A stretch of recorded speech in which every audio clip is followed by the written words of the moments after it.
And now, ladies and gentlemen, boys and girls, we ask you once again to please turn your attention to the field in front of the pitcher's mound here at Bethpage Ballpark. Here's Fast Freddy Forgione once again with tonight's very, very special guests.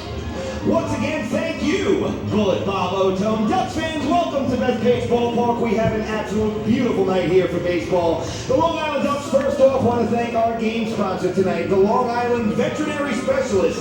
It's Bark in the Park night once again here at Bethpage Ballpark, and the first 1,500 fans through the gates receive those reusable shopping bags. Now, out here to throw out the first pitch from Long Island Veterinary Specialists is the Chief of Staff, Dr. Dominic Marino. Out here with him, he has Sam, Sarah, Claire, and LIVS's mascot, Duke the St. Bernard. So fans, right now, Dr. Dominic Marino is going to throw that first pitch in to Ducks coach Buddy Harrelson. Go ahead, fire it in. Good job, that's a strike anyway you go. This is Long Island Ducks baseball. Justin Davies at the plate, the winning run at third. Crowd going nuts. Swung on, bouncing ball left side, off the mitt, up third baseman Brad Strauss. Here comes Willie Rodriguez. Justin Davies has done it again. The Ducks are one quack away from the championship. Jason Johnson makes the catch. He makes the catch, and the Long Island Ducks have swept the Camden River Sharks. They are the 2004 Atlantic League champions. Lions bunts up the third baseline. Esquivel charging in. They're not going to have a play, and the Ducks are the champions of the Atlantic League here in 2012. Going back is Adam Bailey. He settles under it. He makes the catch. Adam Bailey makes the catch. And for a second straight year, the Atlantic League trophy will reside on Long Island. The Ducks are the Atlantic League champions. And now it's time for the Long Island Ducks North Shore LIJ Southside Hospital pregame show. Live from Bethpage Ballpark in Central Islip, New York, it's time once again for Long Island Ducks baseball. And tonight the Long Island Ducks take on the Lancaster Barnstormers in the middle game of a three-game set. Well, hello again, everyone. This is Chris King, and thanks so much for tuning into Ducks Baseball tonight around the world at liducks.com and, of course, at youtube.com/Ducks Baseball as well. Ducks trying to bounce back from a 5-3 loss last night in the opener of this three-game series. Long Island trying to keep their very slim playoff hopes alive, while the Lancaster Barnstormers have an opportunity to clinch a playoff spot tonight if Southern Maryland loses their game, and they will host the Somerset Patriots later on this evening. Good pitching matchup tonight for sure. Pair of right-handers both in the top 10 in ERA in the Atlantic League. For the Ducks, Jared Lansford, who is 8-5 on the year with a outstanding 3.03 earned run average, takes the hill, and Shunsuke Watanabe will go for the Barnstormers, also a right-hander. He's 8-2 on the year with a 3.41 earned run average. So two pitchers who have dominated most of the season head-to-head here tonight, with the Ducks looking to get even in the series to set up a rubber game tomorrow night. Well, when we come back, a very special treat for you. Prior to tonight's game, I was visited by Eric Mikulich, the co-author of the book Forfeits and Successfully Protested Games in Major League Baseball, an almost complete record, 1871 through 2013. And when we come back, we'll hear from Eric and about some of the bizarre forfeits and successfully protested games in Major League Baseball. It's next on the pregame show from CI. Hi, this is manager Kevin Baez, and you're listening to Ducks Baseball on the Ducks official YouTube channel, youtube.com/Ducks Baseball. North Shore LIJ Southside Hospital in Bayshore is the healthcare heart of our community. We provide outstanding health care right here at home with centers of excellence in cardiology, orthopedics, neurosciences, women's health services, and much more. Experience counts, and North Shore LIJ Southside Hospital has been around for nearly a century of care. For more information, please call 631-968-3000 or visit us on the web at www.nslij.com. Hey Ducks fans, your recreation destination this year is The Rinks at Hidden Pond Park. The Rinks features 2 full-size ice rinks, a 97-acre summer day camp, a New York State licensed preschool academy, and a wide variety of birthday party options. Learn to skate, join one of many hockey leagues, swim in an Olympic-sized pool, and enjoy all the fun that The Rinks has to offer. Visit us today at 660 Terry Road in Hauppauge, or check us out online at therinks.com. The Rinks, your recreation destination.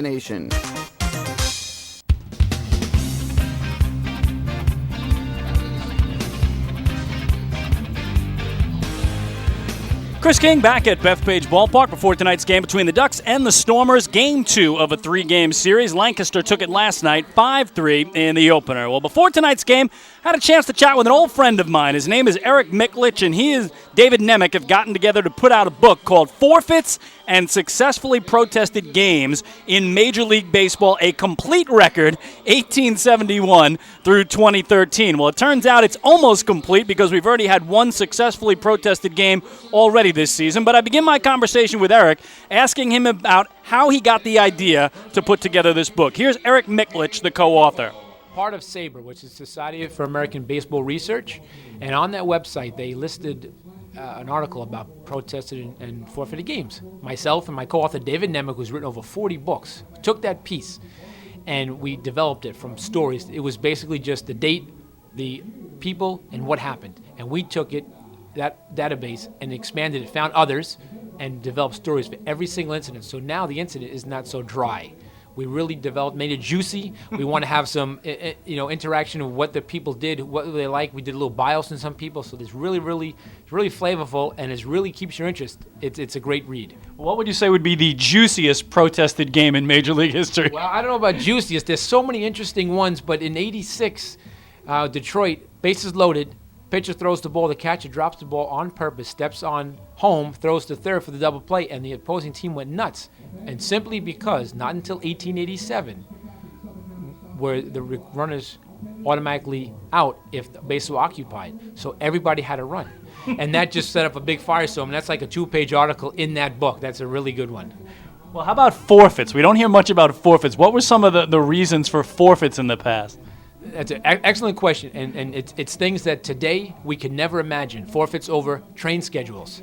Forfeits over umpires' decisions, meaning one side didn't like how they were calling the game, and they just walked off the field, and that's exactly the first entry in that book, Harry Haney. Forfeits over a baseball. We can never think of that today. It's standard. Back then, they were not standard until the 1880s. Forfeits over playing on a Sunday, having to end by a certain time. Forfeits over weather. Things that you may say, oh, yeah, well, for weather. No, but it's different types of weather back then. A little rain, the home team captain had the choice to play or not. And they based that on how many people came to the stadium and how much money they have to give out. It's stuff we can't think about. That's all in this book. All right, well, this year, believe it or not, we had the first successful protest since 1986. Tell the folks a little bit about it. Yes, that was very recently. It was on the 19th of August with Chicago and San Francisco. In Chicago, after 4.5 innings, a deluge came, and the grounds crew for Chicago could not get the tarp on in time, meaning they couldn't cover the field. It rained for 15 minutes, incredibly hard. Home plate and the left side of the infield was completely drenched. When they pulled the tarp up, the water had run underneath, and the whole infield was drenched. 4 hours and 34 minutes later, Wendelstedt, the home plate umpire, called the game and said, that's it. Now, he called it in favor of Chicago, the home team. They were leading 2-0 at the time. San Francisco went ballistic. Said, wait a minute, it's not our fault. Right. It's their fault. And they won it on a technicality of a mechanical device not being properly used. And they also said they wanted the game forfeited. That was a protest, forfeited to them. The league upheld the fact that the tarp did not come out properly, but they disallowed the forfeit. So there was 2 challenges put on that day. And that was the first time since 1880. I'm sorry, I'm stuck in the 19th century. Yeah. 1986. First one in a long 28 years. Well, speaking with Eric Miklich, co-author of Forfeits and Successfully Protested Games in Major League Baseball. I want to ask you, Eric, when you come to a ball game like you are here tonight at the Ducks game, having written this book, can you watch it like a normal fan, or are you thinking about potential aspects of it that might be protested? All the time, and you know what that stems from? My knowledge of the 19th century rules and how they developed, and what you see today, and what it was, and why things were protested back in the 19th century. Today, it's the same thing every time, every year. The rules very rarely change. 19th century, they changed every year up until the mid 1890s. So it really was a lot of juice to formulate these protests. But today, the games are almost all the same. And I want to say that the book. And all the forfeits and protests in baseball history, almost 60% occurred in the 19th century. And that's only 30 years. You're talking about another 114 years to make them 40%. So you can see the turmoil and the development of the game in the 19th century caused a lot of this stuff. Well, lastly, I want to ask you, with the advent of instant replay and how much its use has been expanded, will we see less protests now because of that instant replay? And yet we've had a successful one this year. Do you expect there to be more or less now with the replay involved? There should be less if they expand replay. It's limited right now. They really have to let it just go full bore and use that and get some of the decisions out of the umpires. Like 2 or 3 years ago, the guy lost a perfect game. Yep. The guy was clearly out. Yep. Everybody, that's got to be overturned. Things like that, yes, you should have a less and less. And also understand this. You forfeit a game, TV revenue is lost. Receipts, they have to give money back for people coming into the game. It shouldn't happen anymore. It's not economically feasible for a team to allow a forfeit, or the league for that matter. So no, I don't think this might be one of the last ones ever. And in fact, in the book we said there would be none, and then now this one crops up. So my book was out of date, right? Yeah, the book, the subtitle, A Complete Record, 1871 to 2013 almost. How can folks get a hold of the book? Well, they can go to Amazon.com or go to McFarland and Company directly and purchase the book, and hope you do. It's a great read. Well, fascinating stuff. Thanks so much for joining us here tonight. Great to see you, my friend. Thank you very much, and good luck to the Ducks the rest of the year. Again, that is Eric Miklich, co-author of the book, Forfeits and Successfully Protested Games in Major League Baseball, a complete record, 1871 through 2013. An old friend of mine, Eric, we thank him for stopping by. He and David Nemec put together this book, and Eric put some numbers on the front of the book for me. Forfeits in the 19th century, there were 89 of them. In the 20th century, just 49 forfeits. And, of course, no forfeits in the 21st century. But protests in the 19th century, 25 protests. In the 20th century, 36 protests, and 1 successful protest now in the 21st century. Again, that was the first one in 28 years. Since 1986, there had not been a successful protest in major leagues until August 19th of this past season at Wrigley Field in the incident he described between San Francisco and Chicago regarding the rolling up of the tarp, of all things. But it was successfully upheld, and 57% of the protests occurred in the 19th century, which, of course, only 30 years there, but 57% occurred in that 19th century. So again, Amazon.com is where you can find the book, Forfeits and Successfully Protested Games in Major League Baseball, a complete record, 1871 through 2013 by David Nemec and my good friend Eric Miklich. And thank you, Eric, for stopping by tonight. A fascinating read if you're a fan of baseball. We'll take a break, and when we come back, a closer look at the pitching matchup for tonight's game. Pair of right-handers, both top 10 in the league in ERA, go head-to-head. Shunsuke Watanabe for the Stormers, Jared Lansford for Long Island. Hi, this is Steve Foucault, pitching coach for the Ducks. You're listening to Ducks Baseball on the Ducks official YouTube channel, youtube.com/DucksBaseball.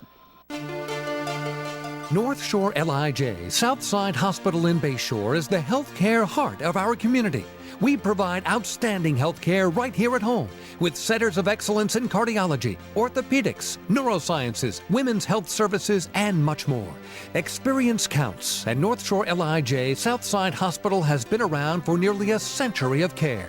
For more information, please call 631-968-3000 or visit us on the web at www.nslij.com. Life without Ducks baseball. Emily, quit texting. James, get off the iPad. Honey, pick a channel. Life with Ducks baseball. Bethpage Ballpark is set. Quacker Jack is ready, and the flock is prepared to defend their title. All we need is you. For game times, promos, and tickets, visit liducks.com. It's a blast. Now that's more like it. Long Island Ducks baseball. Life is better here.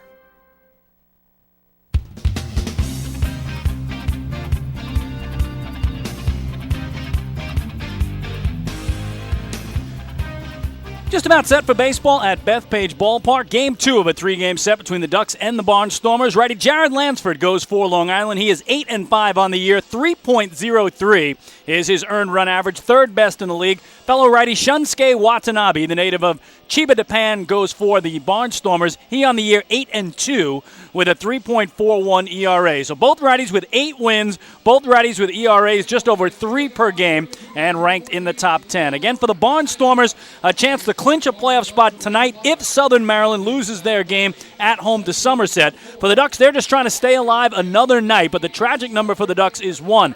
Any Ducks loss the rest of the way, they will be eliminated. Any win by the Sugarland Skeeters, who they're battling for the final wild card spot, will also end it for Long Island. So mathematically, it is still alive for the Ducks as they take the field for this game. We'll take one more break, and when we come back, the starting lineups and the first pitch of tonight's ball game. Hi, this is Bud Harrelson, and you're listening to Ducks Baseball on the Ducks official YouTube channel, youtube.com/Ducks Baseball. North Shore LIJ Southside Hospital in Bayshore is the healthcare heart of our community. We provide outstanding healthcare right here at home with centers of excellence in cardiology, orthopedics, neurosciences, women's health services, and much more. Experience counts, and North Shore LIJ Southside Hospital has been around for nearly a century of care. For more information, please call 631-968-3000 or visit us on the web at www.nslij.com. Hi, I'm former Major Leaguer John Franco. Growing up in Brooklyn, I dreamed of playing professional baseball. My dad, a city employee, worked hard so I could live out that dream. The team at MCU is a lot like my dad. They're New Yorkers you can count on, and they'll work hard to help you reach your financial goals. Municipal Credit Union has a full range of financial services that make sense in today's economy. Join today. Call 1-866-JOIN-MCU or visit nymcu.org. MCU, strong, trusted, growing.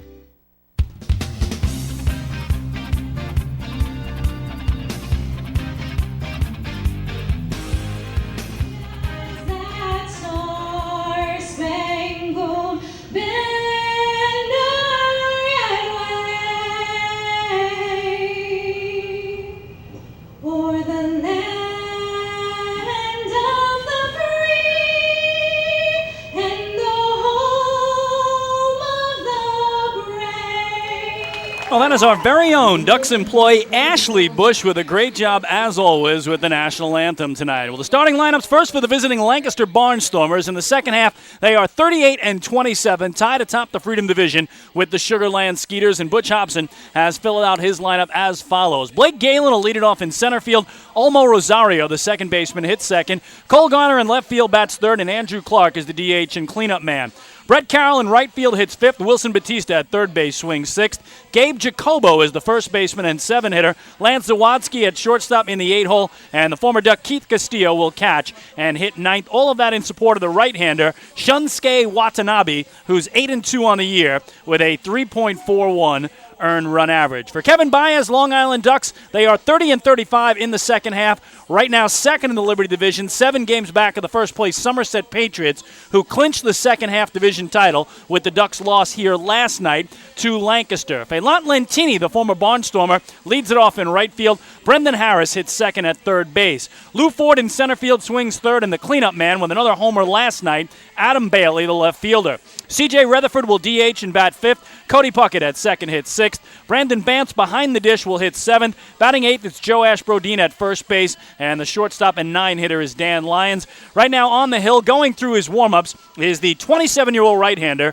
from Scottsdale, Arizona, 6'2", 190-pound Jared Lansford, who makes his 25th appearance of the year and his 25th start, an 8-5 record, and an outstanding 3.03 earned run average. Right now, third best ERA in the Atlantic League. In 154 and a third innings, he's allowed 146 hits. He's walked only 40 and struck out 116. Fourth most Ks in the league as well for righty Jared Lansford. So again, it's game 2 of a 3-game set. Barnstormers won it 5-3 last night. It was a 3-3 game into the 9th inning, but this guy coming to home plate to lead it off, Blake Galen, with a big 2-out, 2-run single to give the Barnstormers the victory. So Galen getting ready to step in, the left-swinging center fielder, and right-hander Jared Lansford just about set for Long Island on a beautiful evening for baseball. And the first pitch of tonight's ball game is in there as it smacks the glove of Brandon Bance for strike one. So 0-1 to Blake Galen. We'll get our game time temperature after pitch 2 here. And that up high, a ball and a strike. Transportation Services temperature of the game is 66 degrees. So 66 degrees has that fall feel to it. I know we're still a few days officially away from fall, but Just love the feel of fall baseball, and it's perfect here tonight. The 1-1 to Galen is inside and low. 2 balls and a strike to Blake on the year, hitting .341, second best average on the Stormers, 14 homers, and he's knocked in 47. Jared Lansford, the right-hander from way over on the first base side of the rubber, working off the corner. And the 2-1 is well hit to right field. Lentini going back towards the warning track near the wall, looking up, and that ball is gone. A leadoff homer to right for Blake Galen, his 15th of the season, and one batter in. It's 1-0 Barnstormers. Steps on third, gets the low 5 there from Butch Hobson and makes his way to the plate. So basically Galen picking up where he left off. Killed the Ducks with a 2-out, 2-run single to break the 3-3 tie in the ninth last night. Leadoff homer to right here tonight. So Galen's long ball makes it 1-0 Barnstormers, and here's the 2-man and second baseman from the right side, Olmo Rosario. Slider gets the outside corner at the knees, 0-1. Rosario on the year, leading the team in hitting at .367, although he's only played 17 games, just recently joined them. 3 homers, 13 knocked in. He takes a strike, and it's 0-2. Our home plate umpire is Dave Speranza. We've got Richard Katz at first base and Frank Leparic around at third tonight. Lansford's 0-2 is a check swing at an outside offering. The appeal to first, Richard Katz says he held up, and the count 1-2 now to Olmo Rosario.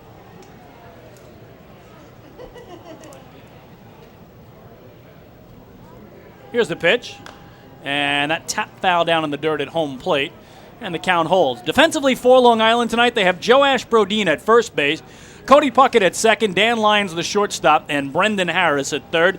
Adam Bailey's in left, Lou Ford in center, Phelan Lentini in right, and Brandon Vance does the catching. 1-2, nice changeup. He swung through it, so Jared Lansford has his first strikeout of the night, and there's one away. Should point out it is also Bark in the Park night here at the ballpark. So folks are allowed to bring their pooches. It's called a pooch pass is what you need to get your dog in, and there are 4 designated areas for man's best friend here tonight. So if you hear some barking in the background tonight, maybe when the Ducks do some good things, score a bunch of runs, you'll know why. Here's Cole Garner, the left fielder and 3-hitter from the right side. 1 away, nobody on for the Barnstormers, leading 1-0 here in the top of the first. And the first pitch from Jared Lansford to him is taken for a strike. Garner batting .313, third best average in the Atlantic League. The league leader in homers with 26. Takes another strike, so Lansford going right at him. And Jared quickly in front, 0-2. Garner's also had 88 runs batted in to lead the Stormers, and that is 4th best in the Atlantic League. Been an unbelievable season for Cole Garner. 0-2 is looped foul over the netting behind home plate, and the count holds on Garner. Again, the Barnstormers are in a good spot. They are on the precipice of clinching a playoff spot after missing the postseason a year ago. Of course, 2 years ago, they made it to the finals where they lost to the Ducks in the 5th and deciding game right here at Bethpage Ballpark. 0-2 swing and a miss. He struck him out. So back-to-back Ks for Jared Lansford, 2 away. That means another K on the Cradle Aviation K board. So bring up the cleanup man in DH. From the left side, it's Andrew Clark. In the 4th position for Lancaster, the designated hitter, number 24, Andrew Clark, number 24. Clark in at .286, 14 homers, the tie for second on the team, and he's driven home 48. So Jared Lansford has settled down nicely after the Galen homer, and here he does miss low in the dirt with ball 1. And I guess the leadoff homer should be no surprise for those that have followed the Barnstormers this year. They lead the league by a country mile in hitting homers. They now have 146 home runs on the year.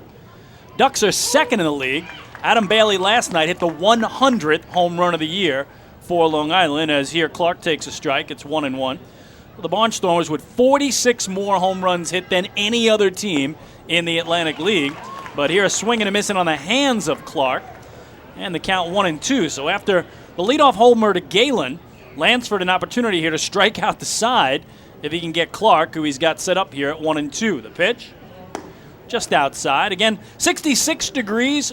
No humidity whatsoever, no wind to speak of as well, as The flag's down the right field line, all three of them just hanging limp right now. Jared shakes off Brandon Bance once, and his 2-2 is outside, and he's run it full. So Clark will step aside, take a practice cut, survey the defense, which is a couple steps around toward right from the pull for the lefty slugger, and stand back in. Here's the 2-out payoff. And that on the outside corner, he got him looking. A called third strike, and Jared Lansford strikes out the side. But Blake Galen's solo shot to right, his 15th of the season, has it 1-0 Barnstormers in the middle of the first, with the Ducks coming to bat.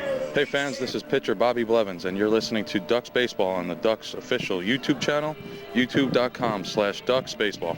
Beautify your patio, walkway, driveway, or pool surround with Nicoloc paving stones and walls. Nicoloc's specially formulated paver shield offers extra surface wear protection and color enhancement throughout the thickness of the paver. Paver shield guarantees that your pavers will look great for years to come. Bring home the elegance with Nicoloc. Visit the Nicoloc Design Center, Sunrise Highway, Lindenhurst, or Nicoloc.com. Let Nicoloc pavers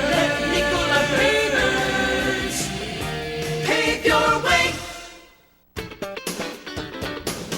Baseball fans, the Long Island Ducks mobile app has officially arrived. Powered by Clear Vision Apps, it's your one-stop shop for all things Ducks baseball. Buy tickets straight from your mobile device. Receive game status updates with push notifications. Check out up-to-the-minute news and scores and interact with the Ducks on social media. Best of all, it's free.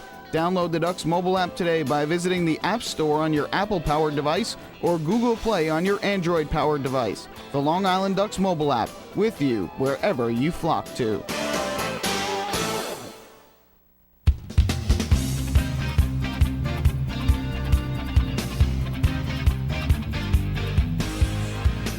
Well, the Ducks trail at 1-0 as we go to the last of the first, and the Ducks and Municipal Credit Union have teamed up this season to present the Walk with a Purpose promotion. Every time a Long Island Ducks player walks, Municipal Credit Union will make a donation to the Quackerjack Foundation. Municipal Credit Union serving members since 1916.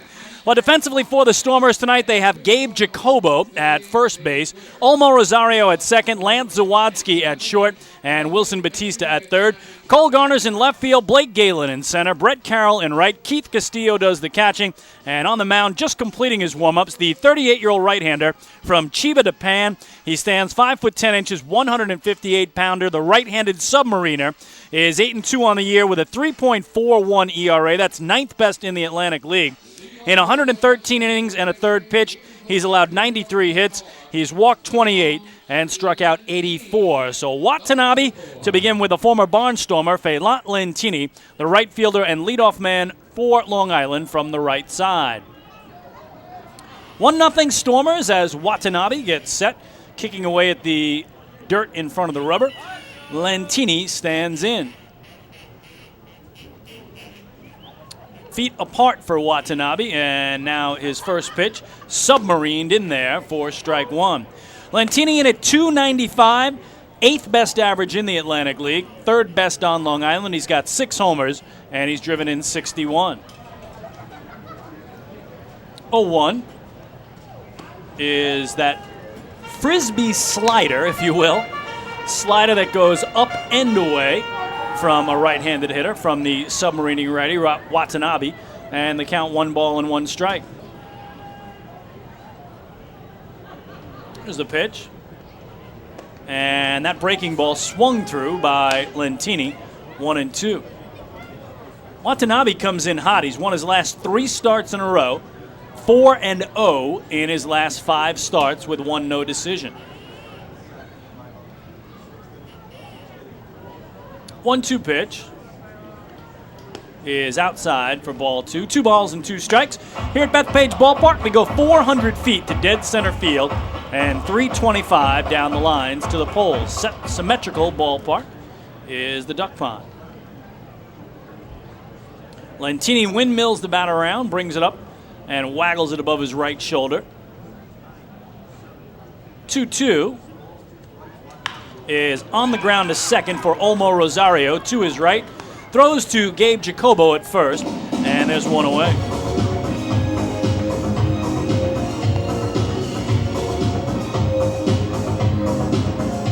Batting in the second position for your Long Island Ducks, the third baseman, number 25, Brendan Harris, number 25. So here's the right swinging third baseman in the 2-hole tonight for Long Island, Brendan Harris, batting .291, fourth best average on the Ducks. He's fifth on Long Island with 8 homers, and he's driven home 49 on the year. Watanabe ready, and his first pitch is in there for strike one. Again, Barnstormers won it 5-3 last night in the opener of a 3-game series. Real good ball game, went 3-3 to the 9th inning before, as we mentioned, Blake Galen a 2-out, 2-run single to win it for the Barnstormer. 0-1 is tapped slowly foul up the first baseline, so 0-2 now on Brendan Harris. Tonight is the 19th meeting of the year between these two teams. Barnstormers have dominated the season series. They are 12-6 against Long Island. They have won the last 6 straight games between these two teams. Ducks haven't defeated Lancaster since June the 4th. Long time ago, so Ducks trying to end that run tonight. Ducks trying to end a bunch of losing streaks here tonight. 0-2 is up and away for ball one. Overall, Ducks have lost 3 straight and 9 of the last 10. And here at home, they've dropped 4 in a row. So trying to snap an overall 3-game losing streak, a home 4-game losing streak, and a 6-game losing streak against Lancaster. 1-2 pitch is slashed foul down the right field line, out of play. The count holds on Harris. Lou Ford waits on deck for Long Island. So again, Ducks remain in the playoff hunt if they win tonight and Sugar Land loses. Sugar Land is hosting York tonight down in Texas. Any other outcome, a Ducks loss or a Sugar Land win, and the Ducks would officially be eliminated from postseason contention. This one bounced to third for Wilson Batista. He throws across the diamond in a pair of ground ball outs induced by Watanabe. 2 away.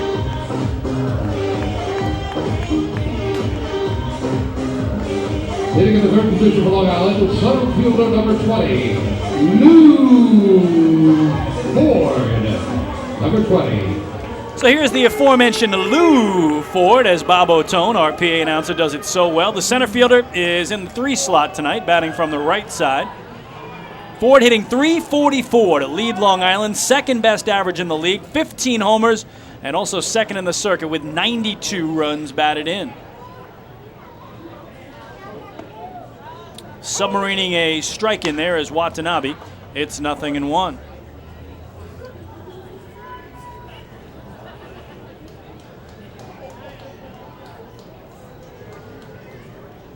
.01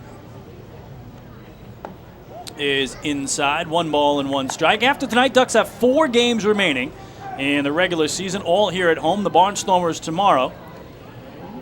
And then Southern Maryland in over the weekend, Friday, Saturday, and Sunday, to wrap up the 2014 15th anniversary season.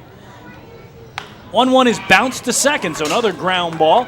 Rosario a flip to first, and 3 up and 3 down go Long Island. We go to the second, Barnstormers with a 1-0 lead in CI. Hi, this is Adam Bailey, and you're listening to Ducks Baseball on the Ducks official YouTube channel, youtube.com/DucksBaseball.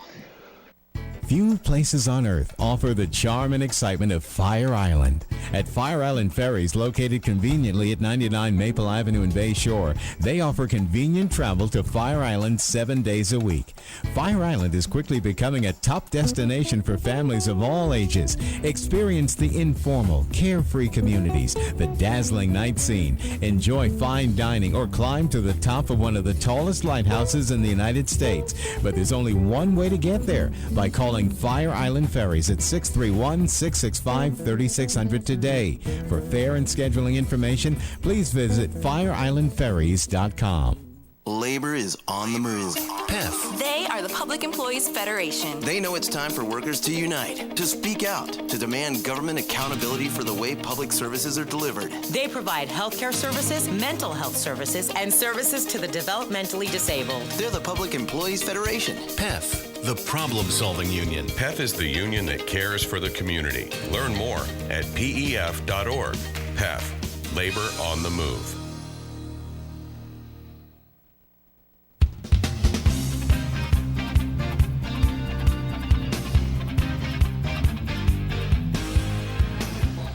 Well, Barnstormers with a 1-0 lead as we go to the visitors' second. And the Ducks Health Report is brought to you by Island Shore Physical Therapy, the official therapist of the Long Island Ducks. The Ducks 100% healthy, again, including tonight 5 games remaining in the regular season.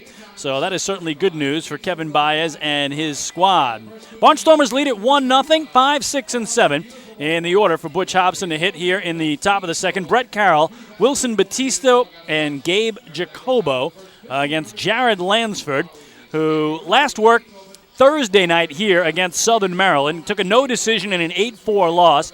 Jared went 6 innings. He tied his season high by allowing 10 hits in that game, did give up 4 runs, all earned, walked 2, and struck out 3. So Jared Lansford, who is 4-1 with 1 no decision in his last 6 starts, against Shunsuke Watanabe, who is 4-0 in his last 5 starts. So 2 red-hot pitchers, both right-handers, both top 10 in the league in ERA. Certainly expect a low-scoring affair here tonight, although these are the 2 highest-scoring teams in the Atlantic League this season, run-wise. The Ducks number 1, the Stormers number 2. Here's the right fielder and 5-hitter from the right side, Brett Carroll for Lancaster. And Jared Lansford misses down and away with ball 1. Carroll, a .265 hitter, a dozen homers, 44 runs batted in. 1-0 is on the outside corner at the knees for a strike. It's 1-1 on Carroll.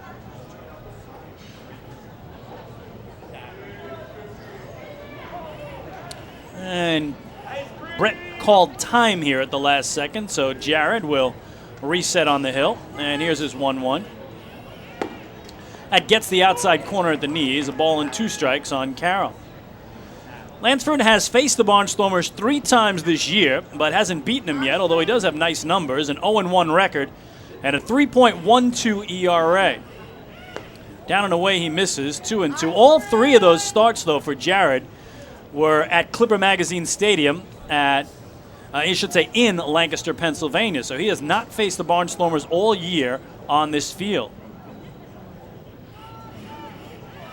2-2 is swung through, so Jared Lansford has struck out 4 in a row now since giving up the leadoff homer to Blake Galen. Every out of the game. Batting 6 the Barnstormers, the third baseman, number 30, Wilson Batista, number 30. Every out recorded by Lansford, a strikeout. Boy, you take away the homer by Galen, and I'm already thinking of Jacob deGrom and what the rookie did for the Mets this past week. He fanned the first 8 men to start the game. Well, here's a ground ball to the right side off the bat of Wilson Batista. The second baseman, Cody Puckett, throws him out. So the first out recorded by Lansford that is not a strikeout is a 4-3 ground out by the Stormers' third baseman, 2 away. They'll bring up the first baseman and 7-hitter from the right side, Gabe Jacobo. Hitting 7th, first baseman, number 15, Gabe Jacobo, number 15. Jacobo batting .279. He's got 8 home runs, and he's driven in 44. Again, coming in tonight, Ducks lead the league in runs scored with 670. Barnstormers second with 660. Foul back to the netting by Jacobo for strike 1. Long Island also leading the league in batting average as a team at .278. And total hits on the season. Only team up over 1,300 hits this year are the Long Island Ducks. 0-1 busts him in at the belt, and it's 1 ball and 1 strike to Jacobo as Jared Lansford trying to retire the side in order here, working quickly as he has really been sharp. Bouncing ball left side and through into left field, right between the third baseman Brendan Harris and the shortstop Dan Lyons. So a 2-out single for Jacobo. And it'll bring up Lance Zawidski, the shortstop and 8-hitter, a lefty swinger. Batting in the 8th position, the shortstop, number 4, Lance Zawadzki, number 4. And Bob Otone is correct. It is Zawadzki, my error. So Lance Zawadzki is the batter. .235 average, 10 home runs, 4 of those against Ducks pitching. So nearly half the home runs he's hit all season have come against Long Island staff, and he's driven in 46. First pitch swinging, pulls it to second for Cody Puckett. Little worm burner. Soft toss to first. and that will retire the side. For the Stormers, no runs a hit and a man left.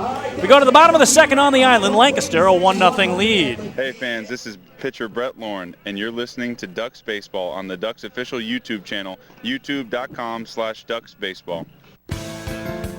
First pitch, Bailey rips one high in the air, deep to right field. Warning track, wall, you can forget it. Adam Bailey leads off the 7th with a solo home run to right. His 20th of the season and the 100th of 2014 for the Ducks. That's right, Duck fans. On September 16th at Bethpage Ballpark, that Adam Bailey blast put the Long Island Ducks over the top. Their 100th homer of the season, which meant that once again, the Ducks have met the Chappie's Home Run Challenge. Chappie's Funeral Homes donating $5,000 to the Quackerjack Foundation. Thanks to Chappie's and the Long Island Ducks, we're all a winner. Chappie's Funeral Homes, where caring for others is a family tradition. It's your money, and you have the power to save it. Make a few simple changes, and you can use less electricity and save real money. By installing Energy Star light bulbs and products for your home, you can save hundreds of dollars each year. At PSEG Long Island, we're working hard to serve you in the way you deserve. Check out our energy-saving tips and tools at psegLINY.com/save money.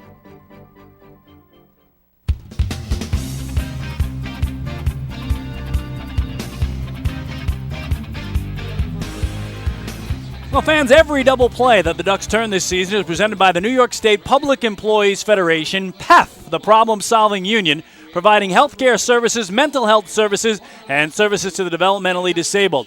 New York State Public Employees Federation, the union that cares for the community.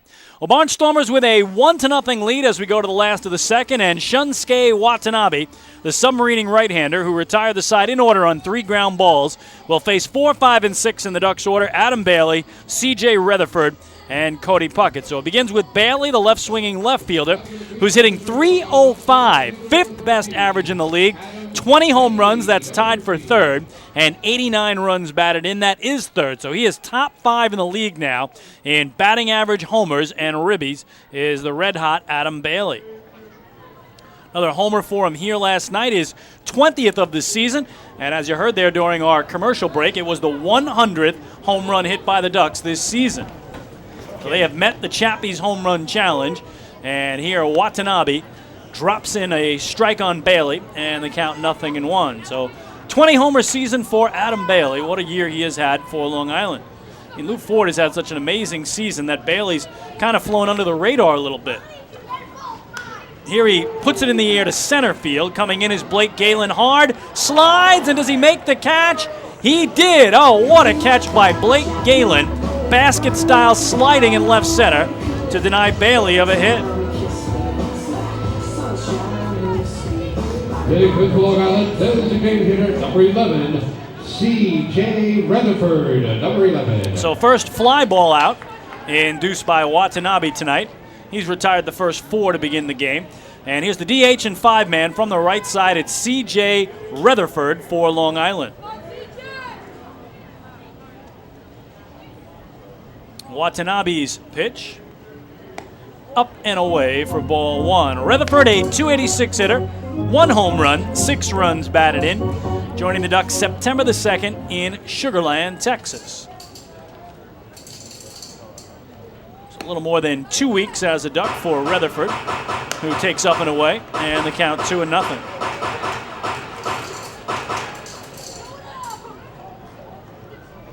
So Watanabe falling behind here.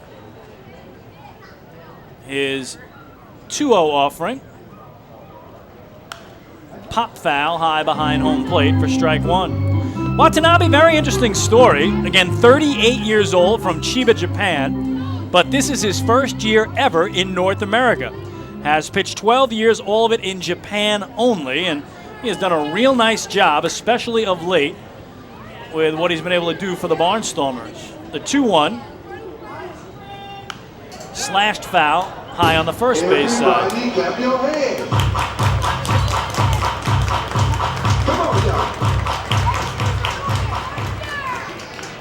So Watanabe, 3-0 in his last 3 outings, 4-0 in his last 5. And again, with only 4 games remaining after tonight for both teams, likely the final game of the year for both Watanabe and Jared Lansford for Long Island. 2-2 to Rutherford. Way up and outside, and the count now full.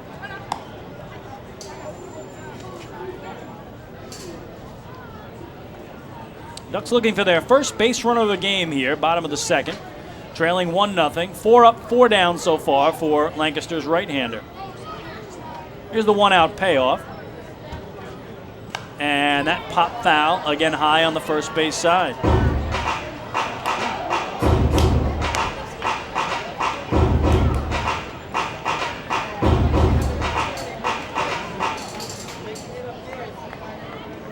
Watanabe coming off his best outing of the season. It was Friday in Lancaster in an 11-2 victory over the Sugarland Skeeters, his first complete game of the year.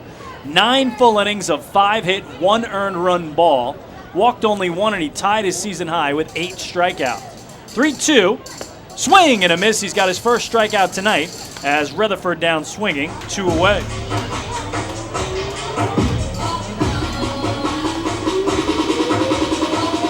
Batting in the 6th position for Long Island, the second baseman number 2, Cody Puckett, number 2. So to bring up Cody Puckett, the 6-hitter and second baseman from the right side. Puckett batting .288, 5th best average on the flock. He's got 9 homers, and he's knocked in 74. First pitch from Watanabe. Gets the outside corner. Boy, that is such a tricky little pitch to right-handers when it's moving away and also from low to high because of the way his arm drops down to deliver it. Swung through by Puckett. It's 0-2. And I'm trying to remember who the Duck pitcher was who used that term. It was a submarining righty for the Ducks who called that pitch the Frisbee slider. And I know I'll come up with it if I think about it long enough, but it was a former Duck who used that term a lot, Frisbee slider, and that kind of stuck with me for any submariners whose balls move in that direction. 0-2 just missed. Boy, not by much.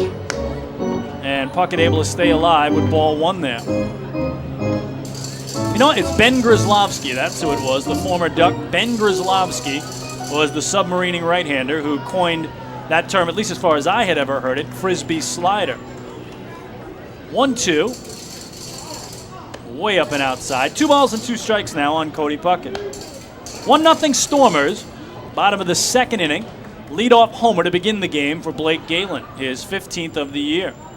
Watanabe off to a great start, retiring the first 5 Ducks of the game thus far. Deuces Wild here, number 2 at the plate. 2 balls, 2 strikes, 2 outs. And missing away, so Watanabe, the native of Japan, has run it full.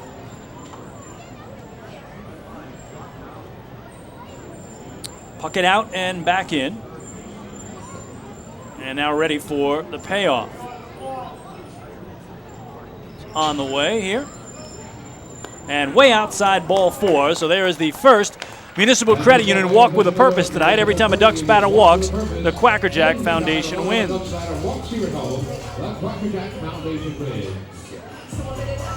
It's the first runner of the game for Long Island, tying run aboard in Puckett. Brandon Bance, number 14. And he'll bring up the catcher and 7-hitter from the right side, Brandon Bance. Batting .259, 5 homers, 28 knocked in. Cody Puckett at first, 4 steals on the year, has yet to be caught.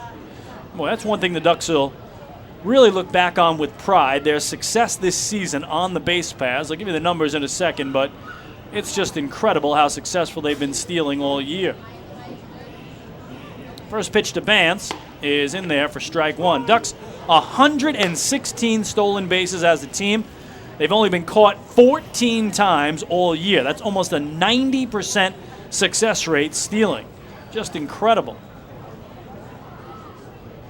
0-1 is another strike. It's 0-2. Those 116 steals are second most in the league. Of course, Velat Lantini trying to close out a perfect season on the base paths. 46 steals, hasn't been caught all season. Incredible. Can he get to 50 for 50 with 5 games remaining? I think he can do it. 0-2 is up and away. But, I mean, you talk about not being caught ever in a 140-game season. Not once being thrown out and having 46 stolen bases for Lentini. It's just absolutely remarkable. Count 1-2 here on Brandon Vance. Puckett at the cutout. Does not go. And swing and a miss, he struck him out. So Watanabe has his second strikeout of the game, and that retires the side. For Long Island, no runs, no hits, a walk, and one man left. 2 complete in Central Islip. Barnstormers 1, Ducks nothing. Hey fans, this is pitcher Sean Garceau, and you're listening to Ducks Baseball on the Ducks official YouTube channel, youtube.com/DucksBaseball.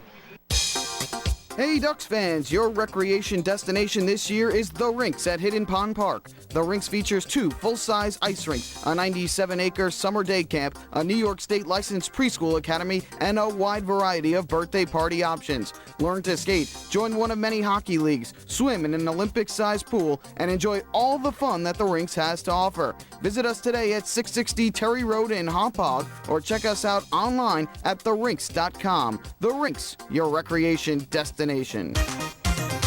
Can't get enough of the Long Island Ducks? Well, now you can get even more inside info on your favorite hometown team through Facebook and Twitter. The Ducks are constantly updating fans through social media with scores, transactions, ballpark promotions, and much more. You can even win great prizes. All you'll need to do is make a free account on Facebook and Twitter, and then visit us at facebook.com/LIDucks and twitter.com/LIDucks. Think you're Long Island's biggest Ducks fan? Get connected now.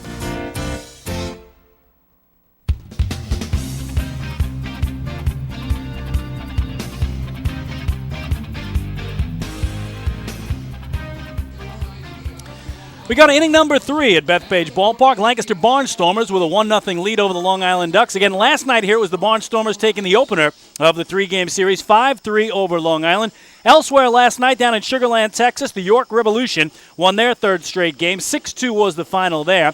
In Southern Maryland, the Blue Crabs fell to Somerset 4-3. The Patriots have won 4 straight, and the Patriots have also clinched the second half Liberty Division title after winning it in the first half as well.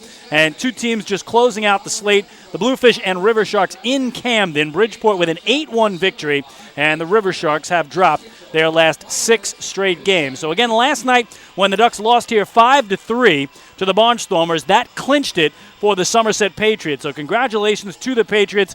They win both halves in the Liberty Division and lead the league with 84 victories against only 51 defeats on the season. So the Patriots are in. There will be a wild card as well. And the teams still battling for the wild card are the Barnstormers, the Skeeters, and the Long Island Ducks. Yes, the Ducks still barely alive. And we'll run through the numbers for you later in the inning. Barnstormers here with a 1-0 lead. And the only Lancaster player who hasn't batted in the game begins the visitors' third. The former Duck and catcher Keith Castillo, the 9-man and switch hitter from the left side here against the righty Jared Lansford, and his former teammate misses on the first pitch. Count 1-0 now to Castillo. Keith's done a nice job for Lancaster after bouncing around early this year between the Ducks and the Blue Crabs, as here he swings and misses, and the count 1-1. Total numbers on the year for Keith, a .260 batting average with 4 homers and 25 runs batted in. Lansford's 1-1 is a strike as he backdoored him there with some hard-breaking stuff, a slider. And it's now 1-2 on Keith Castillo. Jared, way over on the first base side of the rubber, kicks and comes home and just misses away. Boy, nicely framed by catcher Brandon Vance, but he didn't get the call from home plate umpire Dave Speranza. Lansford's 2-2 is slashed foul down the left field line, out of play. Bounces around on the walkway down there between the 100 and 200 levels, and that's where some of the dogs are tonight. It is Bark in the Park night. You can bring your pooch to the game if you have a pooch pass, and 4 sections are designated for the dogs, and that was a perfect ball for a dog to go after because it rattled down the runway between the 2 levels of seats, but I didn't see any of them going after it there. Well, Lansford here misses to Castillo, and he's run the count full. Keith appeared just briefly in last night's game as a pinch runner and did score a run. Here he dumps it into center field for a leadoff single. So Castillo aboard and back to the top of the order for Blake Galen, who opened the game with a solo homer to right, his 15th of the season. Back to the top of the order for the Barnstormers with center fielder number 2, Blake Galen, number 2. And not only did that home run for Galen give the Barnstormers an early 1-0 lead, it extended his on-base streak to 32 games, 32 straight contests that he has reached base, and that actually extends way back to when he was with the Barnstormers early this year before departing for Mexico. So this has been one heck of a streak for Galen, who takes ball 1 here. Blake spent June, July, and most of August playing in Tijuana, Mexico, and returns to the Barnstormers just in time for the postseason. 1-0 is just outside. 2 balls and no strikes now to Blake Galen. And Dave Collins, the fine broadcaster for the Barnstormers, told me the deal that Blake Galen was offered to woo him away from Lancaster, if you will.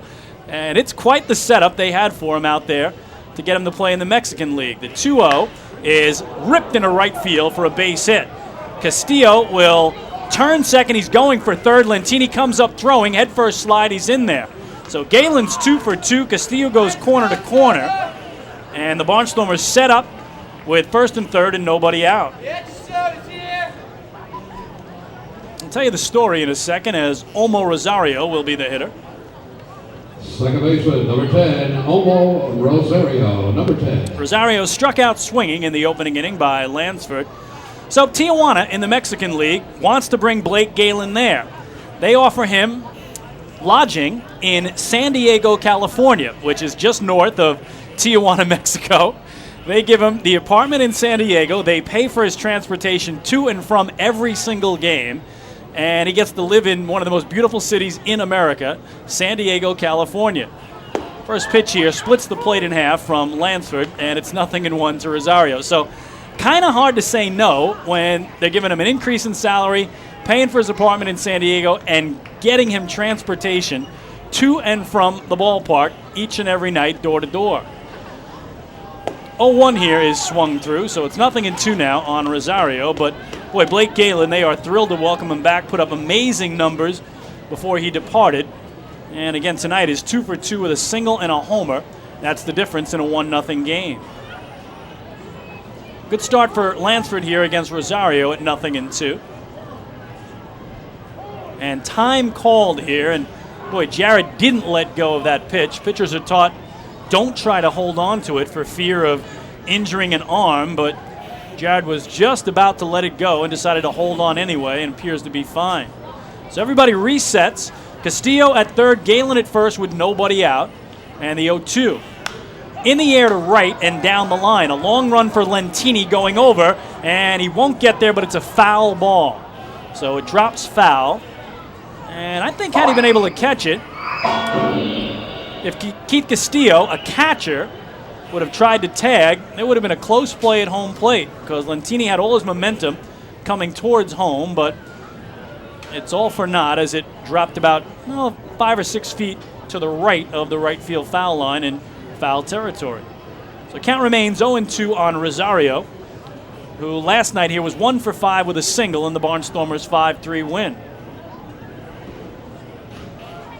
Lansford's 0-2 once more. And that just misses, maybe low. Looked like he had the outside corner. Again, Bance framed it well and held it for the home plate umpire to take a look at. But no indication whatsoever means ball 1. 1-0 Stormers in the top of the third.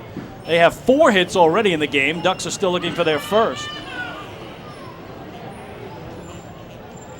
1-2 is in the left field for a base hit. Castillo will score. That makes it 2-0 Lancaster on the RBI single by Olmo Rosario, who picks up his 14th run batted in of the season.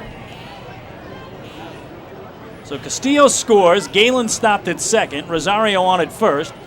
3 straight singles against Lansford to open the visitors' third. Left fielder number 8, Cole Garner, number 8. So still nobody out, first and second. And here's Cole Garner. It was also a strikeout victim back in the first, swinging when Lansford retired 4 straight Barnstormers, all on strikeouts. Much different inning here for Jared. who's had one very good outing this season against the Barnstormers and one very bad outing. Again, both of those games in Pennsylvania Dutch country.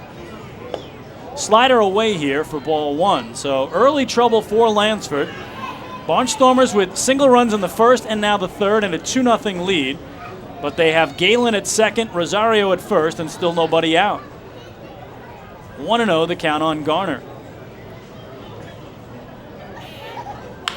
Poked in a right field for a base hit. Galen will stop at third as Butch Hobson gave him a late stop sign and make it 4 consecutive singles, and the bases are loaded.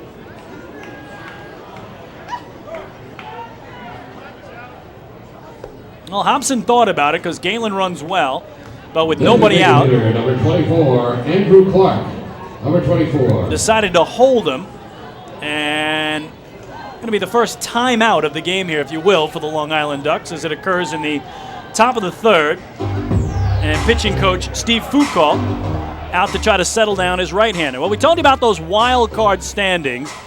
First half winners in the Freedom Division, the York Revolution won it. They clinched the playoff spot. We told you Somerset has won both the first and second half in the Liberty Division. Right now, the wild card standings have Lancaster in first at 77 and 58. Again, that is based on overall record. Sugarland next at 76 and 59, and the Ducks right now at 71 and 64. So Lancaster leads the wild card hunt. Sugarland a game back, and Lancaster with their win here last night over the Ducks have eliminated Long Island, catching them for a wild card spot. Ducks are 6 back of Lancaster in the wild card race and 5 back of Sugarland with 5 to go. So that is why the tragic number for the Ducks is 1. Here's Andrew Clark with the bases loaded and nobody out, and Jared Lansford misses down and into the lefty with ball 1. Clark struck out looking back in inning number 1. 4 straight singles, a run in for the Barnstormers here in the top of the third, and the base is full of Barnstormers.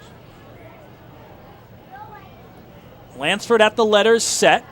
The 1-0 is an inside strike, 1 ball and 1 strike. We talk about Clark striking out in the opening inning. Last night he went 0 for 4 with a hat trick, 3 strikeouts in the game. So that's what Lansford would love to get here and try to turn a double play and wiggle out of this jam without allowing any further runs. 1-1, low and away, 2 balls and a strike.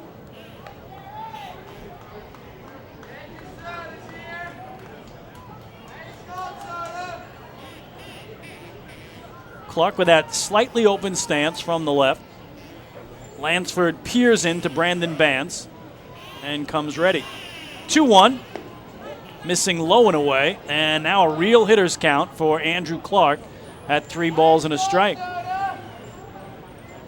Clark spent time in the Yankees organization a year ago, playing at AA Trenton.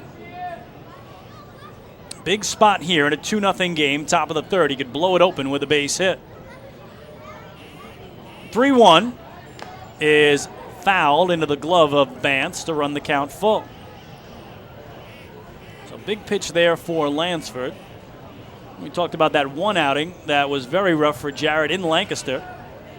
Gave up 6 runs, 5 earned in an 11-3 loss there back on May 27th. Here's a payoff. And that in the air and well hit the center field. Lou Ford moving over into left center makes the running grab. Galen will tag and score as the throw comes in a third.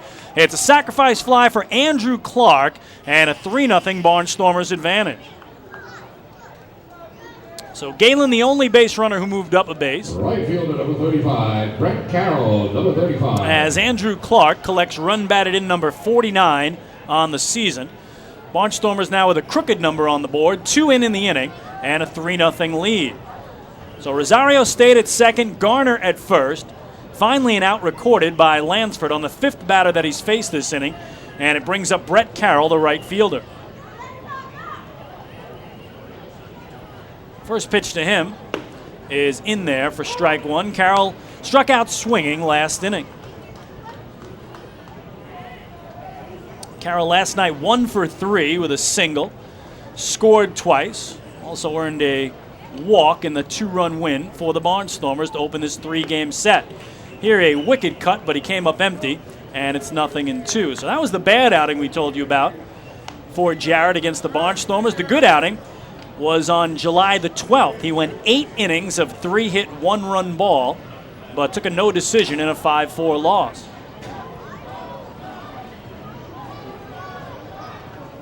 In front here, 0-2. And the fastball up and away. 1 ball and 2 strikes is Quacker Jack paying a visit to the radio booth tonight. Out of the corner of my eye, I saw a big duck just sneaking in front of the booth. And QJ working the stands below us here, right behind home plate on the concourse level. 1-2 is foul tipped off the gear of catcher Brandon Vance, and the count holds on Brett Carroll. So again, Jared Lansford hasn't seen these Barnstormers in over 2 months since that July 12th game in Lancaster. He actually opened his season in Lancaster by going 3 innings of 2-hit shutout ball, then the rocky outing in May and the strong outing in July. Count 1-2 on Carroll as Jared checks second, and then swing and a miss, he struck him out. So 5th strikeout of the game. He's gotten Carroll twice. Another strikeout to place on that Greenville Aviation Kate Ward and section 2 away. Where tonight, on this Wednesday night, they're doing a fabulous job. Barnstormers third baseman number 30, Wilson Batista, number 30. So Wilson Batista, who has hit .400 in his 4 games against Long Island this year, stands in. He grounded out to Cody Puckett at second last inning. 7th man to hit here in the visitors' third. Low and away misses Lansford with ball 1. Again, Jared began the inning by allowing 4 straight singles and a run to come home. Got his first out on the sac fly by Clark that brought home Galen, and strikes out Carroll, and now trying to limit it to a 2 spot on the board if he can get Batista. 1-0 is low and away, 2 balls and no strikes. Batista did not play last night in Lancaster's 5-3 win. Started the year with the Camden River Sharks, where he hit .284. Has hit .311 since joining the Barnstormers. Takes all the way here, and that missed away, and it's 3-0. So Lansford, who has not walked a Stormer tonight, in danger of loading the bases, and if Batista took it 2-0, if I was a betting man, I would think he'd do the same at 3-0, but you never know. Let's see here. He does take, and that one is a strike. Outer black at the knees, and it's 3-1.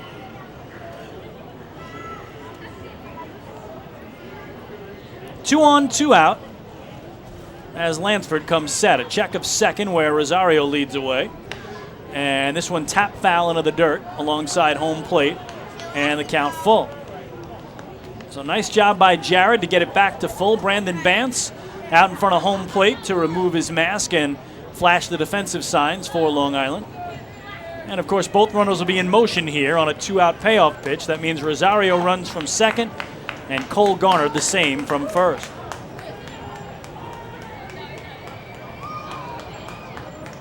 Here's the 3-2, and that popped up in the left center field. The shortstop, Dan Lyons, backpedaling, calling everyone off, will make the grab to retire the side. But not before the Barnstormers played 2 runs on 4 hits. There were no errors, and they leave 2. Middle of the third tonight in Central Islip. It's now Lancaster 3 and the Ducks nothing. Hi, this is Bob Zimmerman. You're listening to Long Island Ducks baseball on LIDucks.com.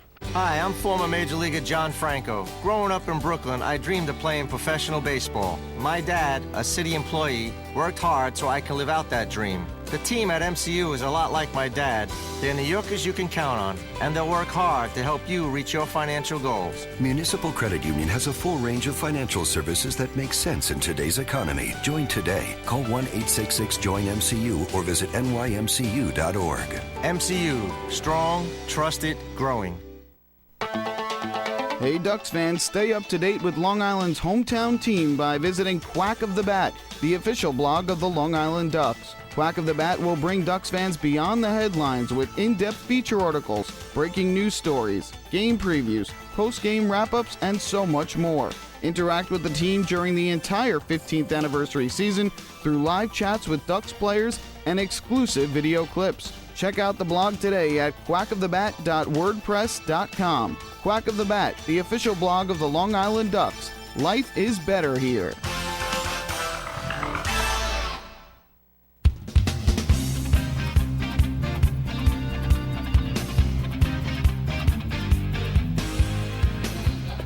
Well, we go to the last of the third.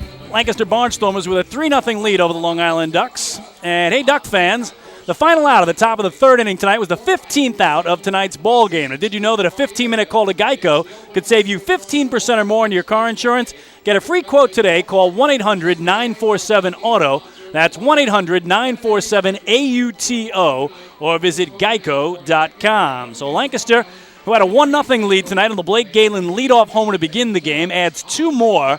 But a nice job by Jared Lansford, who really struggled early to limit the damage and seemed to settle down after pitching coach Steve made his way out. Baseman number 22, Joash Brodeen, number 22.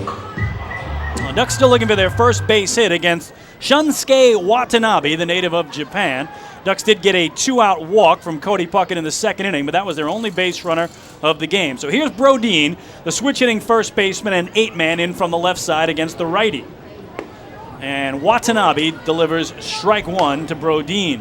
Joash on the season for Long Island, hitting .255, 9 homers on the year, 58 runs batted in. 0-1 is looped into center field. Blake Galen will come in. He won't get it as it drops in. So there's the first hit of the game for Long Island off the bat of Joash Brodeen. We'll bring up Dan Lyons, the shortstop and 9-man from the right side. Hitting 93 along on the Ducks, the shortstop, number 12, Dan Lyons, number 12. Lyons in at .254, 4 homers, 37 runs batted in. So let's see if the Ducks can get something going here against Watanabe, who retired the first 5 Ducks to begin the game. And between innings, I was paid a visit by the great radio man for the Lancaster Barnstormers, Dave Collins, who told me that run by Watanabe to begin this game was very similar to the way he ended his last outing, the complete game victory over Sugarland Friday night at Clipper Magazine Stadium.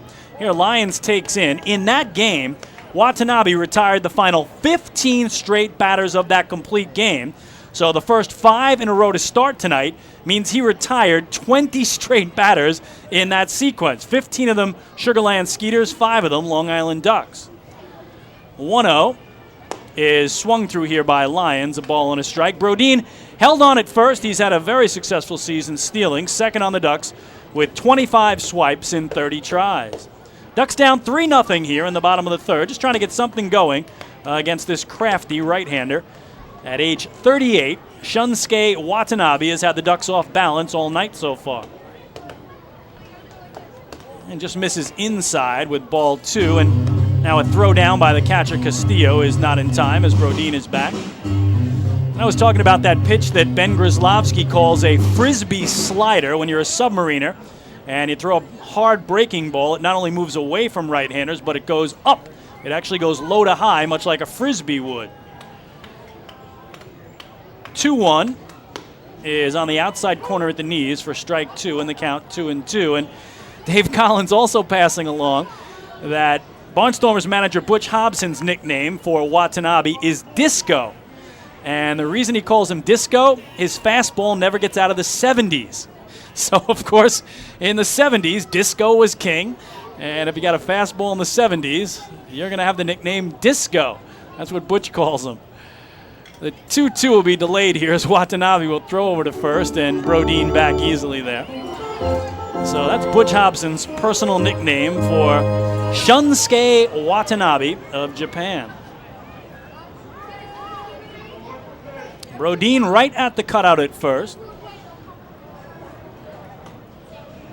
Watanabe holding that set a long time below the belt, and finally the pitch poked into right center field, and that's going to get down for a base hit. Brodeen will turn second and go for third. Kevin Baez thought about sending him home, thought better of it, and gave him the stop sign, and it's a double for Dan Lyons. And just like that, second and third for Long Island will bring the tying run to the plate. So Ducks had no hits through 2 innings. They've got 2 hits and 2 batters here to open the third. Lentini, number 24. And here is the former Barnstormer, Velant Lentini, who is hitting .360 this year in the season series against his old club. Began the game by grounding out to second base. So a great opportunity here for Long Island with good speed on the bases. Brodin at third, Lyons at second, even a base hit by Lentini here should bring Long Island within one. 3-0 Lancaster in the last of the third.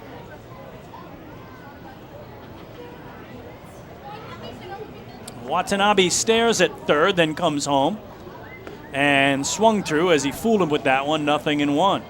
Lentini, a nice game last night in the loss. He went 2 for 3 with a single, a double, scored a run, drove in a run, stole a base, hit by a pitch. A little bit of everything for Lentini, who has had an outstanding first season for Long Island. He, Lou Ford, and Adam Bailey have been the 3 offensive stars. 0-1 is bounced to third. Bautista will hold the runners as he throws across to get Lentini one away.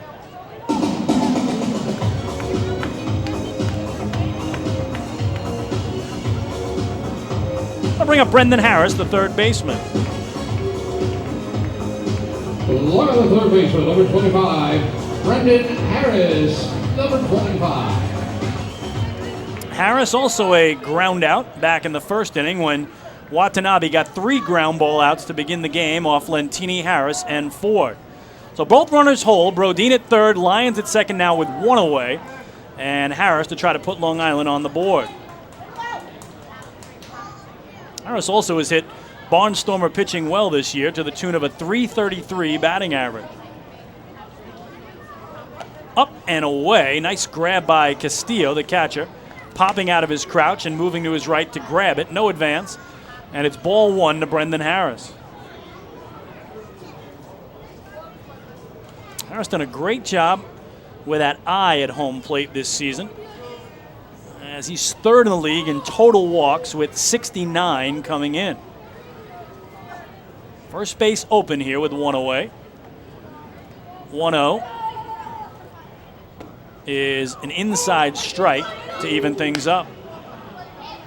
And a combination of Brendan's batting average, .291, those 69 walks, and his on-base percentage at an even .400, 4th in the league as play begins tonight. Chant is "Let's Go Ducks" here. Long Island down 3 in the third. On Bark in the Park night.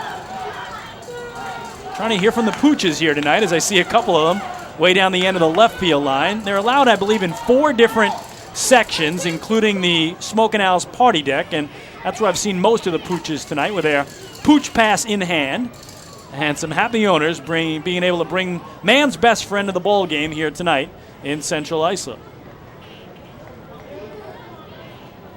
Watanabe nods in agreement with Castillo's call, and his 1-1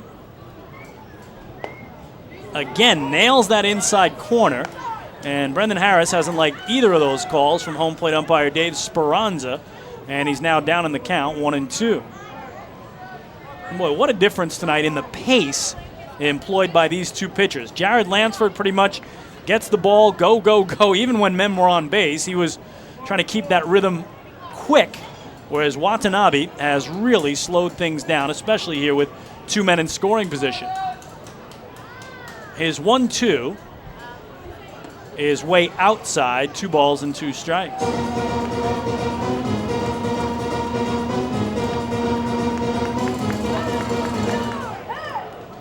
And Brendan Harris trying to fight his way out of a slump that has now reached 1 for 17 in his last 5 games. So this would be a good spot to break out, because a base hit would mean 1 run for sure and possibly 2. And here Brendan's going to step out and knock some dirt off his cleats. And Watanabe will wait for him to reset.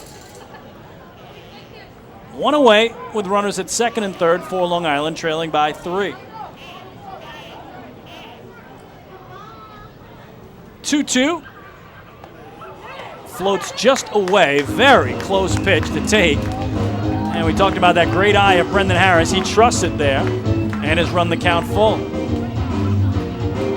So tough to tell where those pitches from Watanabe are going when he drops down as low as he did there to sidewind or submarine it in.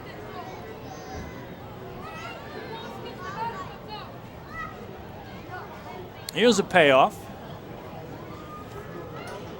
Way up and outside, another walk for Brendan Harris, his 70th of the season, and that puts the tying run aboard and loads the bases for Long Island.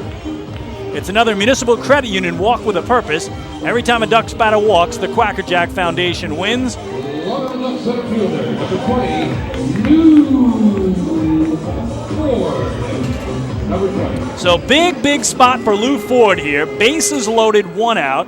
He grounded out to second back in the opening inning. And again, Ford, the Ducks' leading hitter at .344, second best average in the Atlantic League. Just a remarkable season for Lou.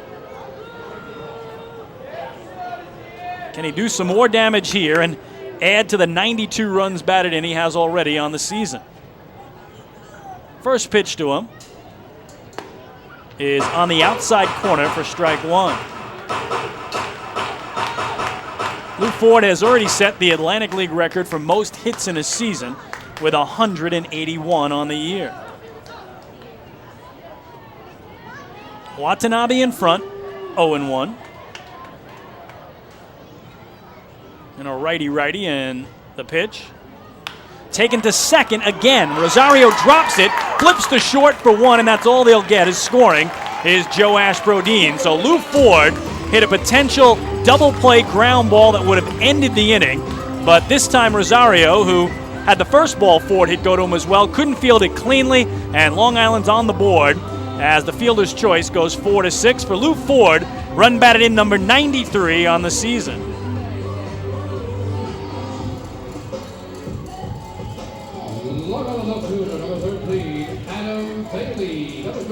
So it's a 3-1 game. Ford reaches at first. Brendan Harris forced out at second. Dan Lyons to third. Joe Ashbrodeen scores Long Island's first run of the game. It's a 3-1 contest, and here's Adam Bailey, the left fielder. Watanabe's pitch up and in at the letters for ball 1. Bailey robbed the last inning on a great sliding catch in left center by Blake Galen. Adam Bailey, red hot of late, hits in 5 of his last 6 games. Talked about his homer here last night. He has actually homered in back-to-back home games. 1-0 is in the air to left, but playable for Cole Garner, who barely has to move. He will make the one-handed catch, and that'll retire the side. But the Ducks do get on the board. They pick up a run on 2 hits. There was a walk, and they leave 2 men aboard. 3 innings complete tonight at Bethpage Ballpark in Central Islip, New York. It's the Lancaster Barnstormers 3 and the Long Island Ducks 1. Hi, this is shortstop Dan Lyons. You can follow me on Twitter at @TheDannyLyons, and you're listening to Ducks Baseball on the Ducks official YouTube channel, youtube.com/DucksBaseball. North Shore LIJ, Southside Hospital in Bayshore, is the healthcare heart of our community. We provide outstanding healthcare right here at home with centers of excellence in cardiology, orthopedics, neurosciences, women's health services, and much more. Experience counts, and North Shore LIJ Southside Hospital has been around for nearly a century of care. For more information, please call 631-968-3000 or visit us on the web at www.nslij.com. Life without Ducks baseball. Emily, quit texting. James, get off the iPad. Honey, pick a channel. Life with Ducks baseball. Bethpage Ballpark is set, Quackerjack is ready, and the flock is prepared to defend their title. All we need is you. For game times, promos, and tickets, visit liducks.com. It's a blast. Now that's more like it. Long Island Ducks baseball. Life is better here.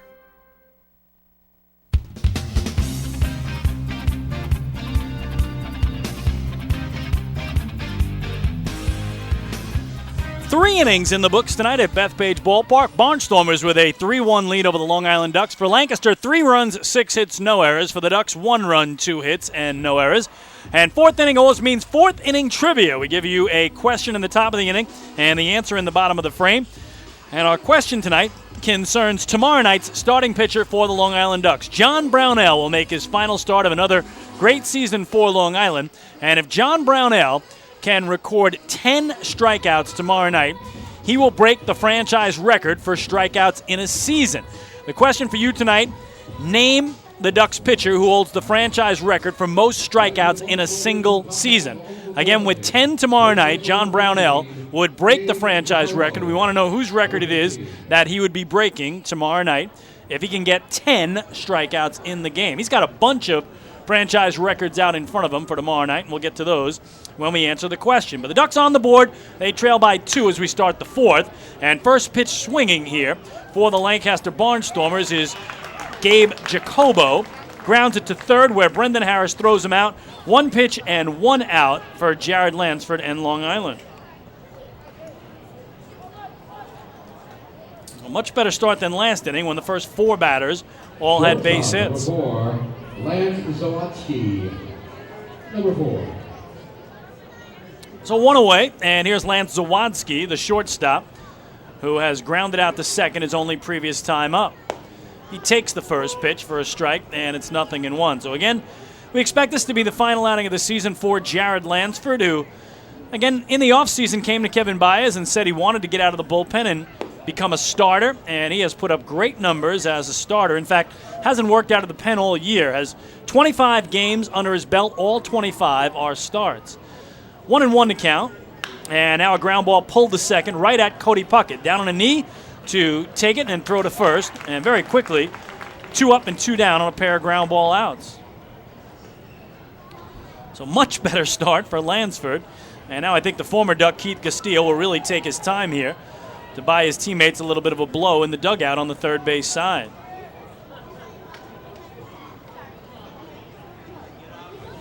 Barnstormers catcher, number 28, Keith Castillo, number 28.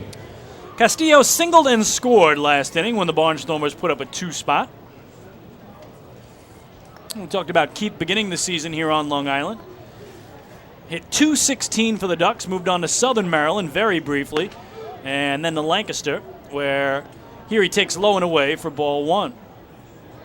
So it certainly looks like Keith Castillo will get to play some postseason baseball as the Barnstormers going to have a chance to clinch a playoff spot tonight if Southern Maryland loses their game at home to Somerset. Patriots have won 4 straight. Lined in a right by Castillo, who's 2 for 2 with a pair of singles and keeps the inning alive here for the Barnstormers. Back to the top of the order for the Barnstormers with center fielder number 2, Blake Galen. Well, Blake Galen also 2 for 2 in the game. And he has a single, a homer, has scored twice and driven in 1. Led off the game with his 15th home run of the season. And Blake Galen, 15 homers on the year, 5 of them against Long Island Ducks pitching. So 1/3 of his long balls have come off the Ducks. Here he's the 2-out hitter. And he puts it into left field and drops it in. He's 3 for 3. Castillo will turn second, going for third again. Throw from Lentini again, not in time. Got away from Brendan Harris, but a good backup by Jared Lansford, the pitcher, prevents any advance from Castillo. So Galen 3 for 3, Castillo 2 for 2, and they have 5 of the Barnstormers' 8 hits in the game. Second baseman, number 10, Omo Rosario, number 10. Barnstormers looking for a little 2-out rally here. Back-to-back 2-out singles, first and third, for Olmo Rosario, who's 1 for 2 with an RBI single to left.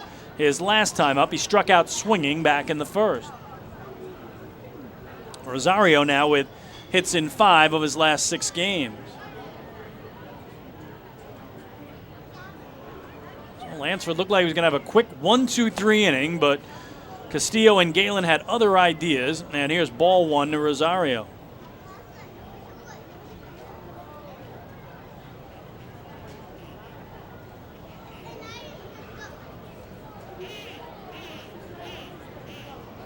The 1-0 pitch is in there for a strike as Galen went down to second base when that throw came into third. So 2 men in scoring position for the Barnstormer. 1-1 is bounced foul. left side.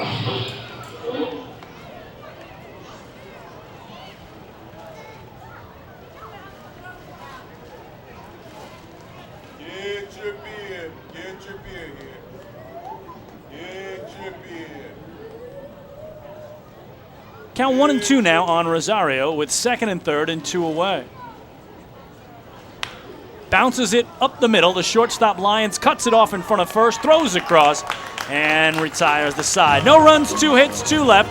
3.5 complete tonight at Bethpage Ballpark. Barnstormers a 3-1 lead over the Ducks. Hey fans, this is outfielder and hitting coach Lou Ford, and you're listening to Ducks Baseball on the Ducks official YouTube channel, youtube.com/DucksBaseball. Beautify your patio, walkway, driveway, or pool surround with Nicoloc paving stones and walls. Nicoloc's specially formulated paver shield offers extra surface wear protection and color enhancement throughout the thickness of the paver. Paver shield guarantees that your pavers will look great for years to come. Bring home the elegance with Nicoloc. Visit the Nicoloc Design Center, Sunrise Highway, Lindenhurst, or Nicoloc.com. Let Nicoloc pavers pave your way. Hey, Duck fans, you want all the latest inside info on your back-to-back Atlantic League champion Long Island Ducks? Then follow Ducks President and General Manager Michael Pfaff on Twitter at twitter.com/LIDucksGM. You'll find out first right here about player transactions, special stories, and so much more. You'll also be able to interact with Michael directly and get his take on all things Ducks baseball. Head to twitter.com/LIDucksGM today and make sure to follow along throughout the entire 15th anniversary season. Ducks baseball. Life is better here.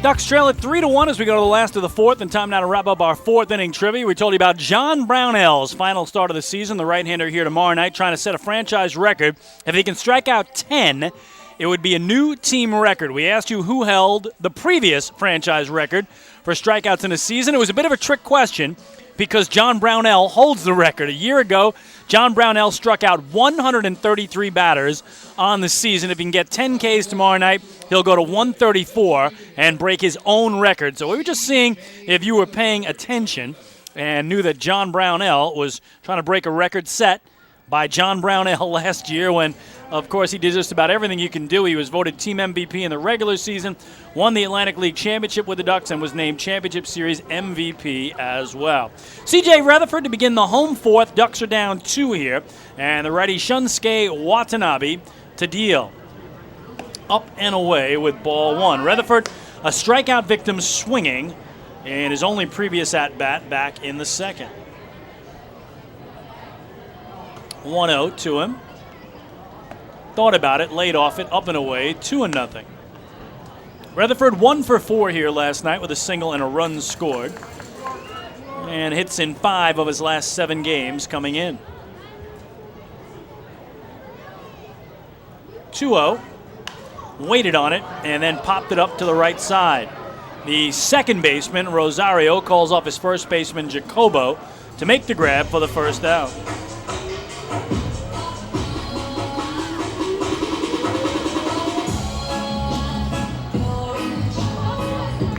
Log on the second baseman, number 2, Cody Puckett, number 2. So 1 away, and here's Cody Puckett. Drew a base on balls back in the second. Puckett brings in the longest current hitting streak on the Long Island Ducks at 6 games. And boy, has he been hot. 3 multi-hit games in his last 4 contests in that streak. Very carefully looks that pitch over from Watanabe, but it had the plate for strike 1. Bottom of the fourth, Ducks trailing it 3-1.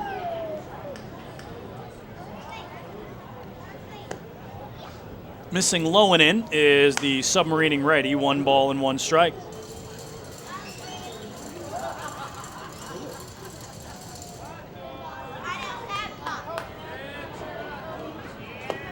And now he misses away. It's 2-1.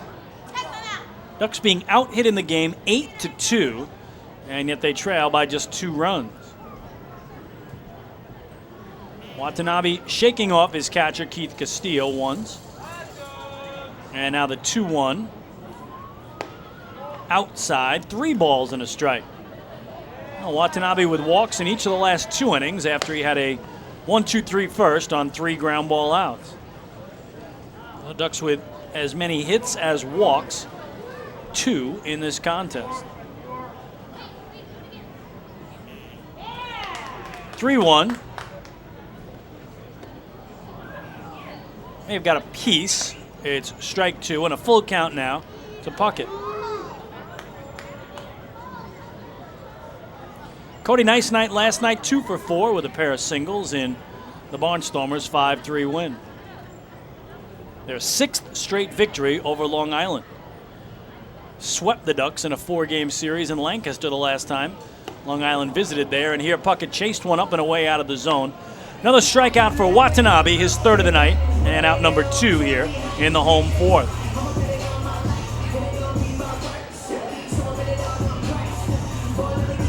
Long Island Ducks catcher, number 14, Brandon Vance, number 14. So Watanabe with a chance for another 1-2-3 like he had in the opening frame. If he can get Brandon Vance, who was a strikeout victim, swinging, his only time up.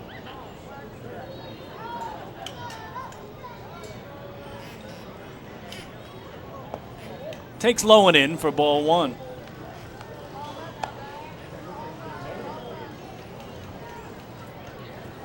And Barnstormers have one way to reach the postseason tonight. That's Southern Maryland losing at home to Somerset.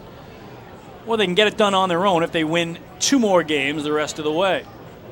So they are just about home.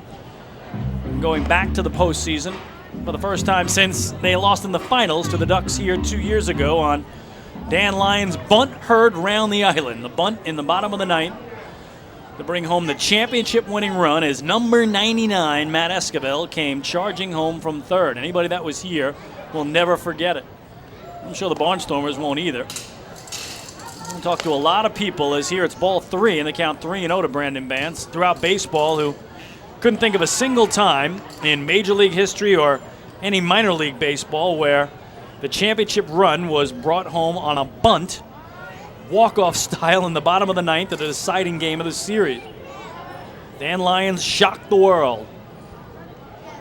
Taking all the way is Vance here, and there's strike 1. And the count now 3-1. Dan did that on his own. That wasn't something that Kevin Baez put the bunt on. Decided the count was 2-0, thought he'd get a fastball, and laid down the most beautiful bunt you'd ever see down 3rd base. Here's a strike on a breaking ball. Fans didn't like it.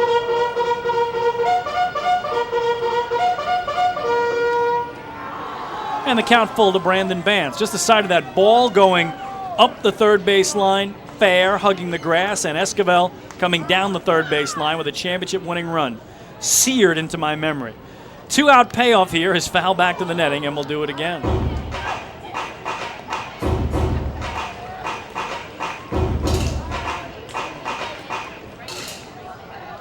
(3-1) Barnstormers in the bottom of the 4th. Looks trying to get through Shunsuke Watanabe, who has just used that off-speed stuff in a masterful performance thus far. Another payoff here. Swing and a miss. He struck him out. So back-to-back Ks to end the inning. 4 strikeouts on the night. And the Ducks go 1-2-3. We go to the 5th on the island. Lancaster leads it 3-1. Hi, this is right-handed pitcher Josh Lansford, and you're listening to Ducks Baseball on the Ducks official YouTube channel, youtube.com/DucksBaseball. First pitch, Bailey rips one high in the air, deep to right field. Warning track, wall, you can forget it. Adam Bailey leads off the 7th with a solo home run to right. His 20th of the season and the 100th of 2014 for the Ducks. That's right, Duck fans. On September 16th at Bethpage Ballpark, that Adam Bailey blast put the Long Island Ducks over the top. Their 100th homer of the season, which meant that once again, the Ducks have met the Chappie's Home Run Challenge. Chappie's Funeral Homes donating $5,000 to the Quackerjack Foundation. Thanks to Chappie's and the Long Island Ducks, we're all a winner. Chappie's Funeral Homes, where caring for others is a family tradition. Labor is on the move.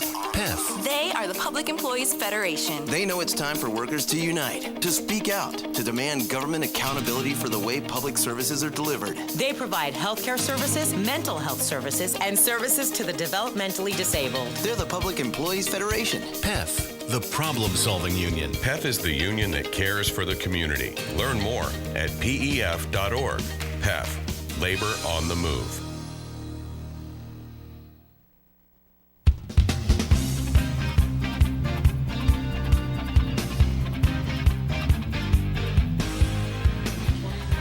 Well, fans, don't forget to stop by the Waddle Inn Shop on your next visit to the Duck Pond, where exclusive, hard-to-find Ducks memorabilia is now on sale. All proceeds benefit the Quacker Jack Foundation, the charitable arm of the Long Island Ducks. And you've got 4 more chances to visit us at the Waddle Inn Shop. Tomorrow night at 6:35, the finale of this series against the Barnstormers. Friday and Saturday nights at 7:05 when the Blue Crabs are here, and the season will wrap up. Can you believe it? The 15th anniversary season comes to an end this Sunday at 1:35, Fan Appreciation Day, and the Blue Crabs in to wrap it up. Get your tickets at the Bethpage Ballpark box office, online at liducks.com, over the phone 631-940-TIXX, or, of course, the newest way, which we introduced this season, via the Ducks mobile app. Well, we go to the 5th, Lancaster a 3-1 lead, and Jared Lansford on the hill for Long Island to deal with the heart of the order, and Cole Garner to begin it for Lancaster. Garner 1 for 2 with a single to left center his last time up, and he struck out swinging back in the first. Jared's pitch. Check swing, appeal to first. Richard Katz says he went, and it's strike 1 to Cole Garner. It's an amazing season for Garner. You talk about Lou Ford as an MVP candidate, so is Cole Garner, no doubt. As here he swings through it, nothing in 2. Garner starting tonight, number 1 in the league in homers, 26, number 3 in batting average at .313. Number 4 in runs batted in with 88. Lansford in front of him, nothing in 2. And now another check swing on a ball that got away. And I guess they're going to say it is a ball. Ducks aren't appealing. And Brandon Bance just stopped going after it. Or maybe, you know what? I think that's my error there. I think it got his bat, I believe. They're going to say it was a foul ball, which is why everybody quit on it.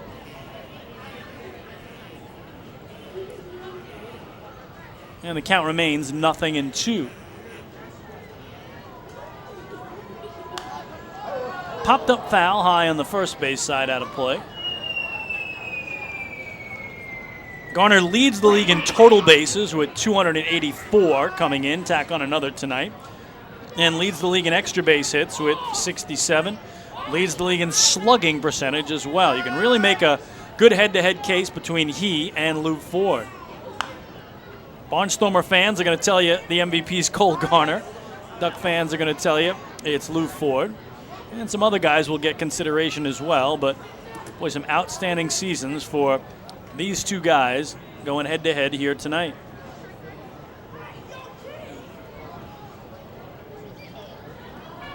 Another 0-2. Low and in for ball 1. Elsewhere tonight, we start at Regency Furniture Stadium in Waldorf, Maryland. Bottom of the 3rd, Blue Crabs and Patriots tied at 2. Again, congratulations to the Somerset Patriots. Last night, clinched the second half Liberty Division title. Their 14th half division title in franchise history for the 5-time Atlantic League champion Somerset Patriots. And the league's best record for the Pats at 84-51 overall on the year. Of course, last year they won 90 games and couldn't beat the Ducks in the championship series after getting through Sugarland in the first round. 2-2 is skied out of play down the right field line. So again, if Southern Maryland loses that game tonight, Lancaster is in, or the clinch a playoff spot, although Dave Collins, their radio voice, told me no champagne, no anything set up tonight down in the clubhouse. They're going to low-key it tonight if it happens. Maybe celebrate when they get back home. The 2-2 is a slider down and away, and a real nice job here by Cole Garner from an 0-2 hole, fouling a couple of balls off and working the count back to full. 3-1 Barnstormers as we play in the top of the 5th.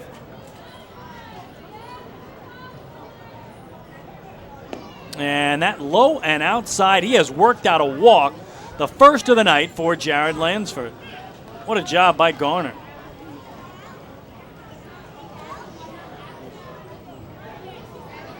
Designated hitter, number 24, Andrew Clark, number 24. Barnstormers have at least one hit in every inning of this game tonight, and 8 hits total through 4 frames. So to bring up Andrew Clark, he drove in a run with a sac fly back in the 2-run third, bringing home Blake Galen. And he's also struck out looking. So 0 for 1 with a ribby is Clark, the lefty swinger.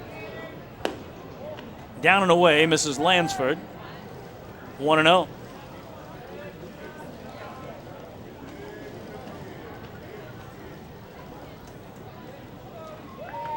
Garner, 18 steals on the year. He's only been caught once. Good sized lead at first, but Clark sees a strike to even the count at 1-1. Yeah, Cole Garner also 18 steals to lead the team, has been caught once. That gives him almost a 95% success rate, third best stealing percentage in the Atlantic League. 1-1 is dribbled foul toward the Duck dugout on the first base side for strike 2. At Campbell's Field in Camden, New Jersey, River Sharks lead the Bluefish 2-1 as they try to snap a 6-game losing streak. Talked about Somerset in Southern Maryland. The Patriots have won 4 in a row. 1-2, down and away, 2 balls and 2 strikes. And down in Sugar Land, Texas, where if the Skeeters win tonight, the Ducks would be eliminated from playoff contention. They are just about getting underway there, Skeeters and the Revs.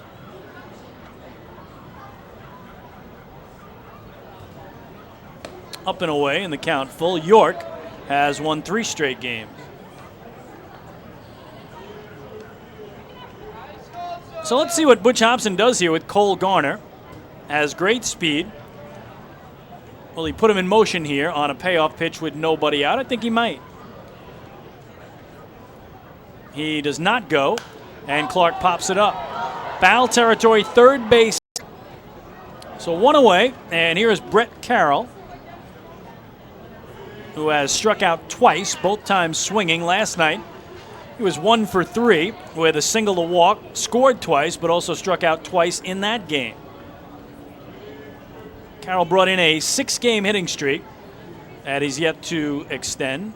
Also has 2 3-hit games in that run. So he has had the hot bat, but so far Lansford has owned him tonight, and he blows a fastball by him, swinging for strike 1.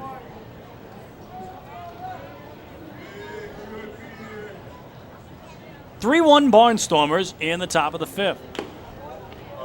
Missing away, it's a ball and a strike now to their right fielder. Down in Tampa, or St. Pete more precisely, count 1-2 on Brett Carroll. Lansford misses wide, 2 balls and 2 strikes.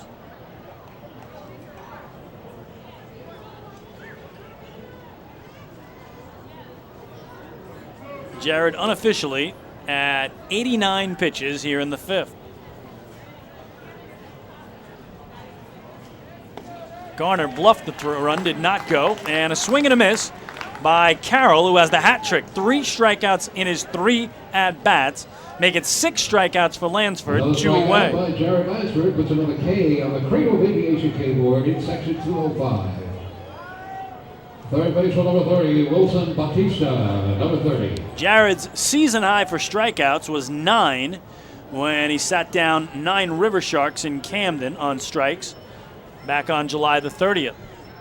So Garner still at first, 2 away, and here's Wilson Bautista cutting through 1 for strike 1. So will Garner go now that there's 2 away? He bluffed a run during the Carroll at bat, but did not go. Right at the cutout. Bluffs again, doesn't go. And Lansford not paying him much mind at all. Misses, it's a ball and a strike.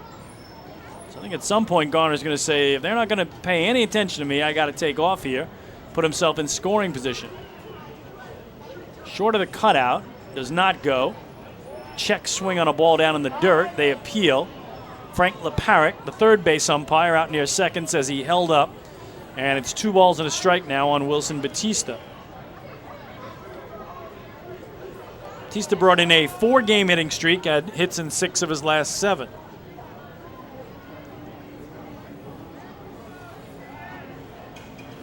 This right now, the only inning of the game, the Barnstormers don't have a hit. Well hit to right field. Lantini going back to the warning track near the wall, and that ball is gone.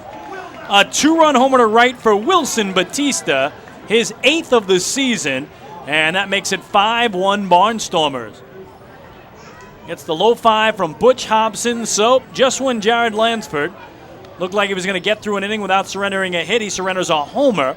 Second homer of the game for Lancaster, their league-leading 147th home run of the year. First baseman number 15, Gabe Jacobo, number 15.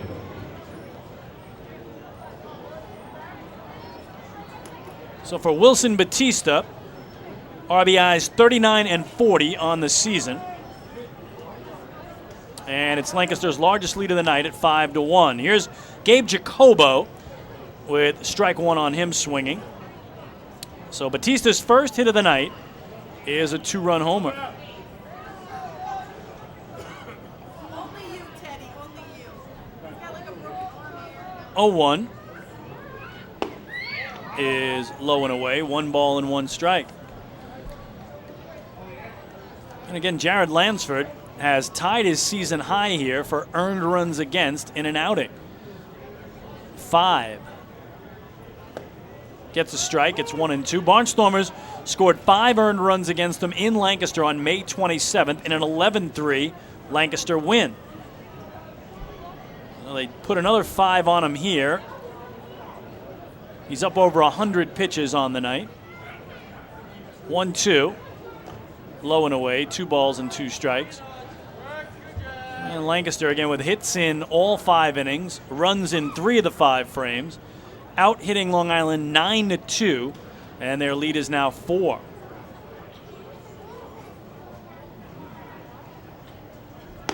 Swing and a miss. He struck him out. So that'll do it for the Barnstormers on his 7th K of the night, but Lancaster adds 2 runs on just 1 base hit. They leave nobody, but Wilson Batista's 2-run shot, his 8th homer of the year, has it 5-1 in favor of Lancaster, halfway home tonight, middle of the 5th at the Duck Pond. Hey fans, this is infielder Cody Puckett, and you're listening to Ducks Baseball on the Ducks official YouTube channel, youtube.com/DucksBaseball. All 2,000 of us at PSEG Long Island care deeply about our communities. Our company has a long-standing commitment to giving back. And our people, along with our energy efficiency and renewable energy programs, are helping to improve the businesses and towns we all call home. Learn more about how we're working together to better serve our communities.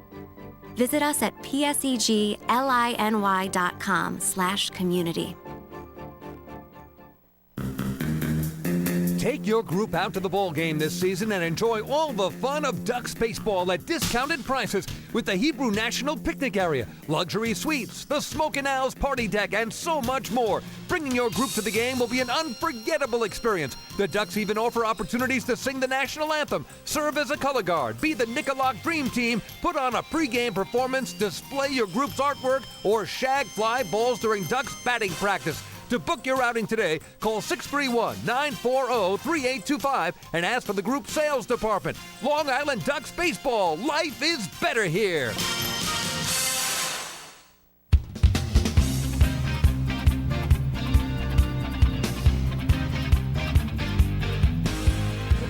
Well, we moved to the bottom of the 5th inning. The Lancaster Barnstormers with a 5-1 lead over the Long Island Ducks. And Shunsuke Watanabe, the submarine right-hander from Japan, who has retired the last 5 straight Ducks, including the last 2 on strikeouts, will deal to 8-9-1 in Kevin Baez's order. Joe Ashbrodeen, Dan Lyons, and Phelan Lantini. Well, we told you tonight is Bark in the Park night, where the dogs are getting a chance to go to the ballpark tonight. Ducks are trying to do something to get them excited about. Let them chase some home run balls. Barnstormers have both homers. A leadoff homer to begin the game from Blake Galen, and then a 2-run shot from Wilson Batista. And they've used that to help add to what is now a 5-1 lead as Joash Brodeen, who had the first hit of the game for the Ducks tonight to open the third inning, opens the fifth here with Long Island trailing by 4.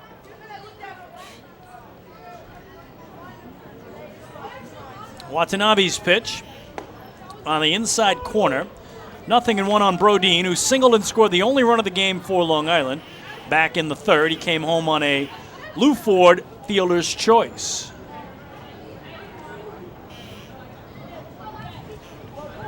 And he gets hit here by the Watanabe pitch. And he will take his base.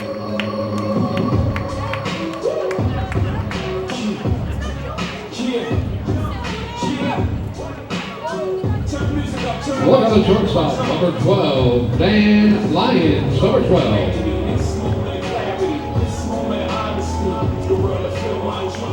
We'll talk about Lou Ford adding RBI number 93, now just 2 back of Chad Tracy of the Revs for the league lead in runs batted in. So let's see if that can get it started for Long Island. Brodeen takes first. Here's Lyons, who doubled the right center his last time up. Takes down and in, and the count 1-0. Dan, another home run over the weekend in York on Sunday afternoon at Santander Stadium. Put it over the big wall in left, the tallest wall in professional baseball. Yes, they made it exactly 6 inches higher than the Green Monster at Fenway Park, so they can claim the tallest wall in pro ball. And boy, Dan would love to play the York Revolution every single game. Lions with 4 home runs on the year, 3 of them against Revs pitching, including his only home run in this park all season against the Revs staff as well. But Ducks are done with the Revs. It's on to the Barnstormers, then the Blue Crabs, and then call it a season. There's a strike delivered by Watanabe. 2-1 now to Dan Lyons.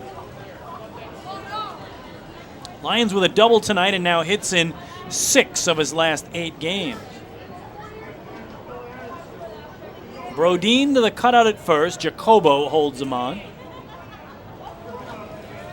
Watanabe holds the set below the belt and held it too long as Lyons was granted time at home plate.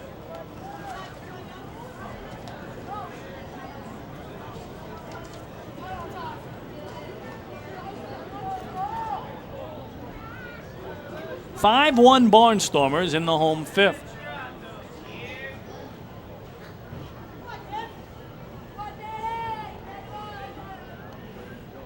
Up and away, misses the righty with ball 3. Ducks trying to snap this funk. They've lost 3 straight and 9 of the last 10.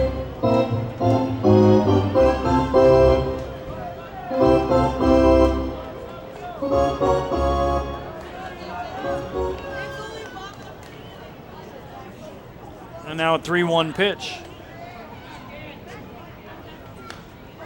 Foul tip down in the dirt, and the count full.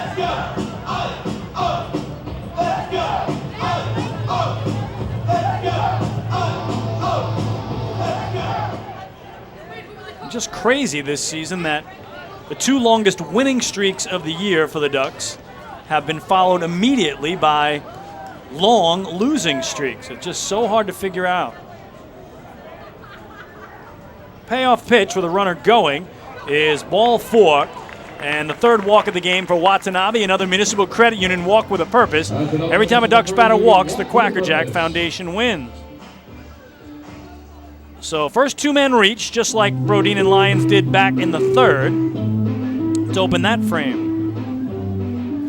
And here's the first timeout of the game, if you will, for the Barnstormers in the bottom of the 5th with Butch Hobson out to talk to his right-hander. You go back to the end of the first half, the Ducks had put together a 7-game winning streak, their longest run of the year. They then followed that with a 13-game losing streak, the longest in franchise history. Then you go back just a week and a half ago, and they had won 8 straight games, had pulled within a half game of first-place Somerset in the Liberty Division, and since that 8-game winning streak, their longest of the year, they've now lost 9 of their last 10. So just so hard to figure out how you can go from your longest winning streak right into your longest losing streak and have it happen twice in the same season. Well, here's a chance for Lentini at the top of the order. He's grounded out twice. First and second, nobody out. Ducks trailing 5-1 in the last of the fifth. And Watanabe floats it high and outside for ball one.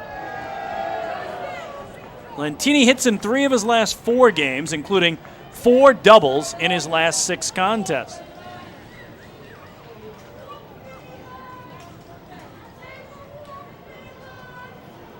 Had the same 2 men on base when he batted in the third.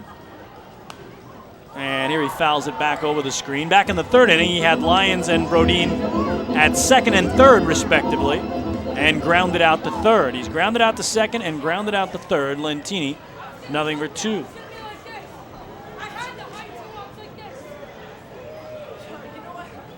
Lentini, the league leader in at-bats this year, and in fact, has set a new Atlantic League record in at-bats in a season, up over 575 now.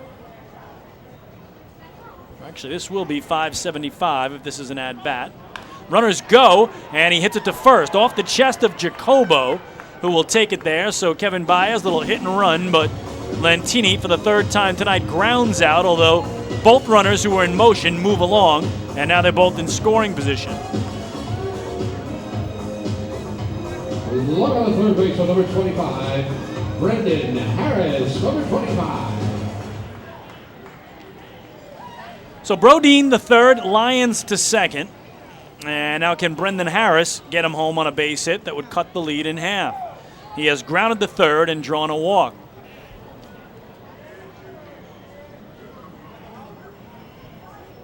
A great at-bat last time to work out a walk from an 0-2 hole. Way up and outside, ball one from Watanabe.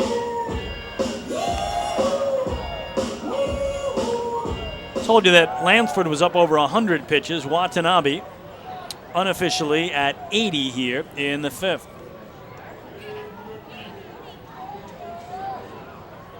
Ducks have had only 2 hits tonight.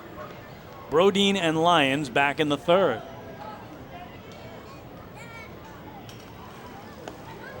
Watanabe floats it wide. Brendan Harris, again, when he drew that walk back in the third, had the same situation he's looking at here. 1 out with Brodin at third and Lyons at second. He loaded the bases for Lou Ford, who hit what should have been an inning-ending double play ball to second, but Rosario bobbled it. Only got 1 out, and the Ducks got their lone run of the game in the person of Joash Brodin. Skies it down the right field line. The first baseman, Jacobo, in foul territory, but it'll be about 2 rows in.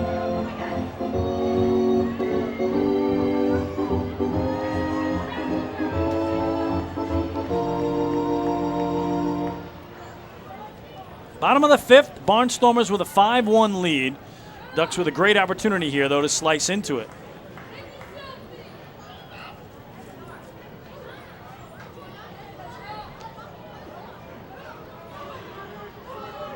Harris carefully placing his feet in the right-hand batter's box. Still ahead in the count, 2 balls and a strike.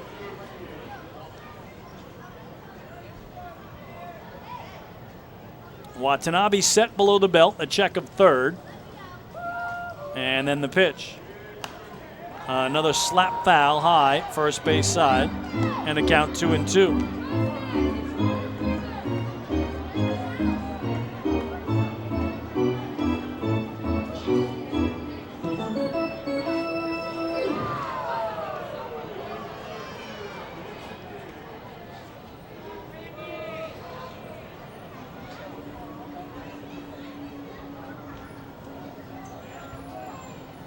Harris ready for the 2-2 as Watanabe with a long stare in. And that bounced off the glove of Watanabe and up the middle. The second baseman, Rosario, throws to first in time to get Brendan Harris. But Joash Brodin scores on the play, and Long Island's within 3. It's a 5-2 game.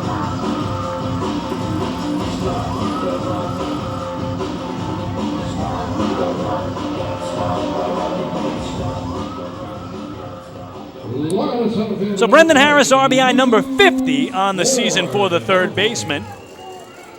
Brodin scores the for the second time tonight. He's got both Long Island runs. Dan Lyons moved over to third. And now the two-out hitter is Lou Ford. Ford tonight bounced into the force play that brought home Brodeen in the third and is also grounded out to second. Both times he's hit it right at the second baseman, Olmo Rosario. And here he takes a breaking ball strike, 0-1.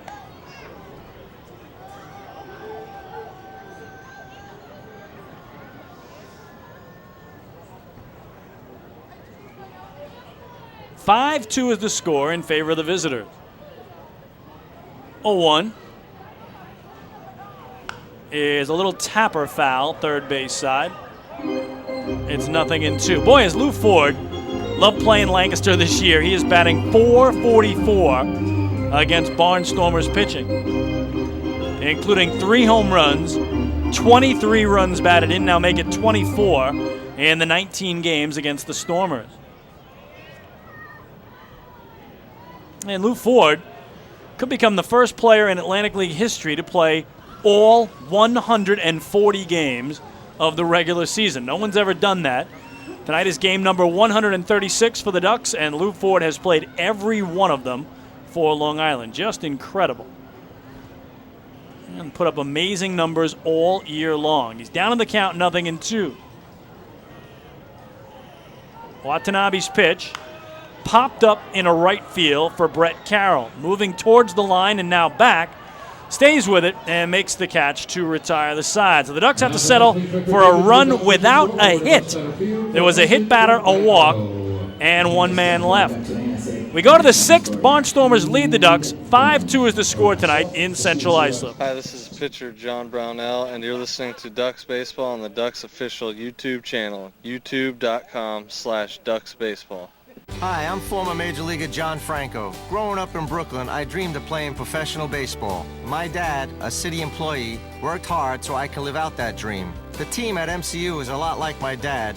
They're New Yorkers you can count on, and they'll work hard to help you reach your financial goals. Municipal Credit Union has a full range of financial services that make sense in today's economy. Join today. Call 1-866-JOIN-MCU or visit nymcu.org. MCU, strong, trusted, growing.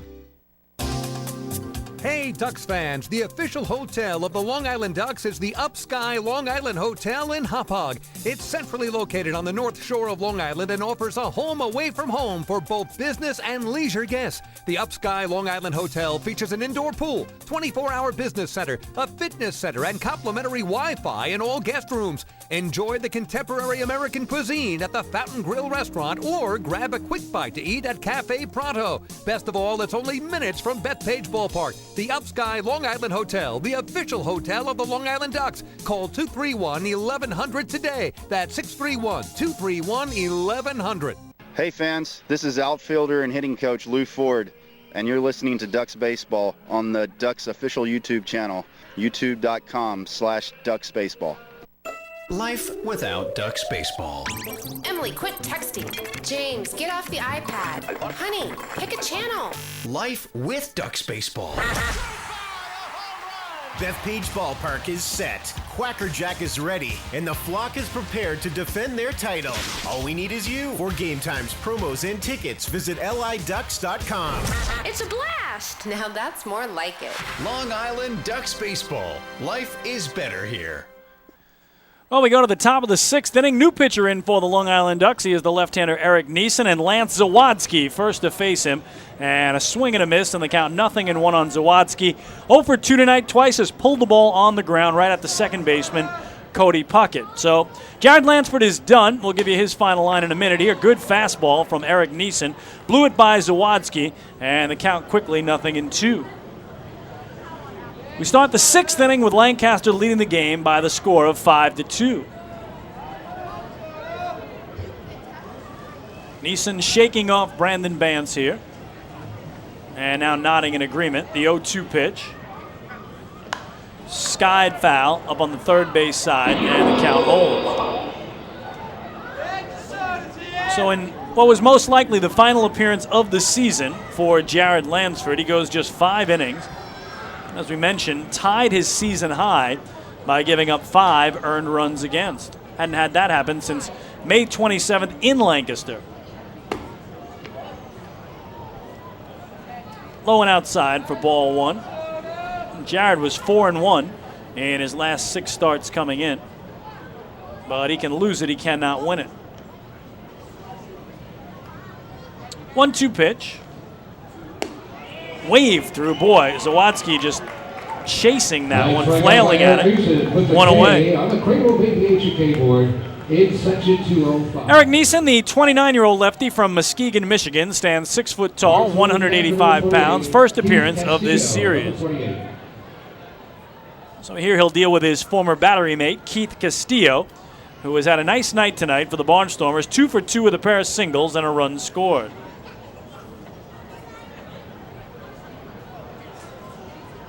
Neeson's first pitch. Good rip, but a swing and a miss for strike one. Neeson's 58th appearance of the year, all in relief. The 0-1 is low, ball and a strike. 4-3 record and a 3.18 ERA for Eric. Leads the team with those 58 games pitched. In 51 innings, he's allowed 45 hits. He's walked 39, struck out 60. Opposition batting .239 against him as Castillo fouls it back to the screen. 1 ball and 2 strikes.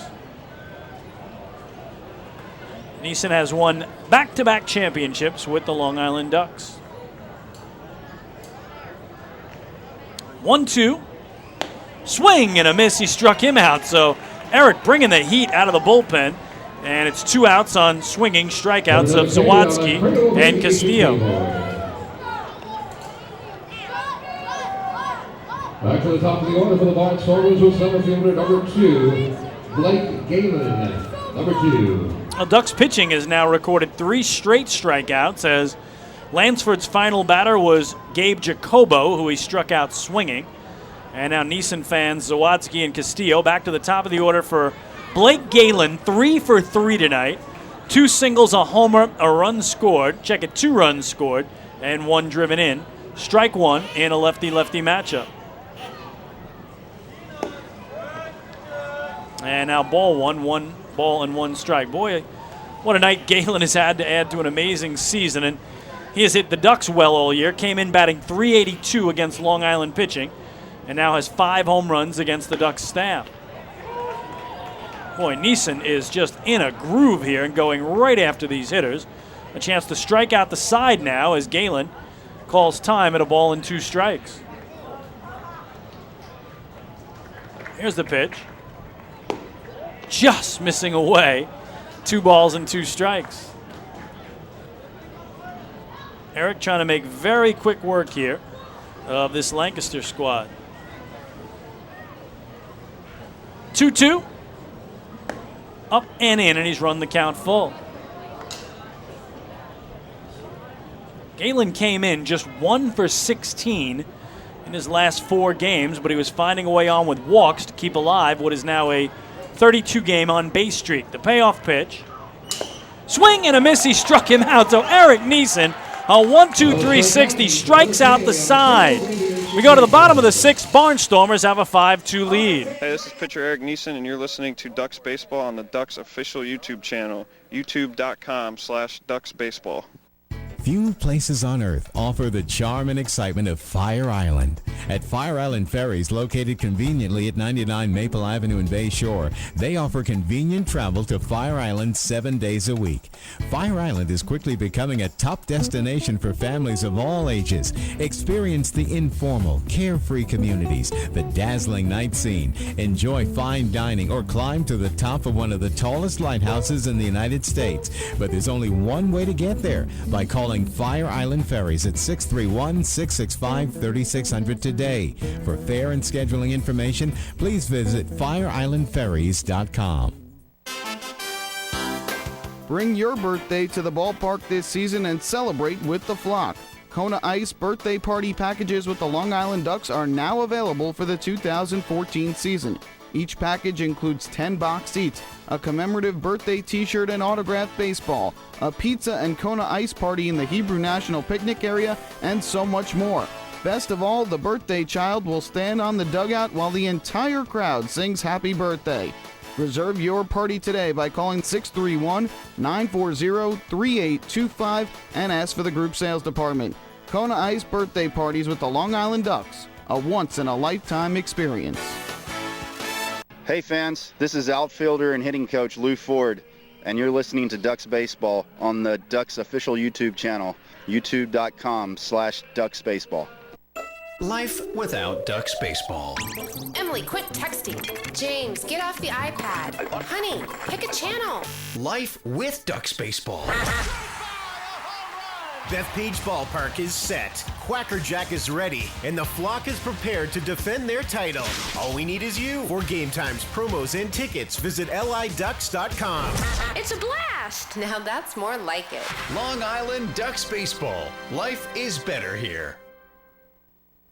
Can't get enough of the Long Island Ducks? Well, now you can get even more inside info on your favorite hometown team through Facebook and Twitter. The Ducks are constantly updating fans through social media with scores, transactions, ballpark promotions, and much more. You can even win great prizes. All you'll need to do is make a free account on Facebook and Twitter, and then visit us at facebook.com/LIDucks and twitter.com/LIDucks. Think you're Long Island's biggest Ducks fan? Get connected now.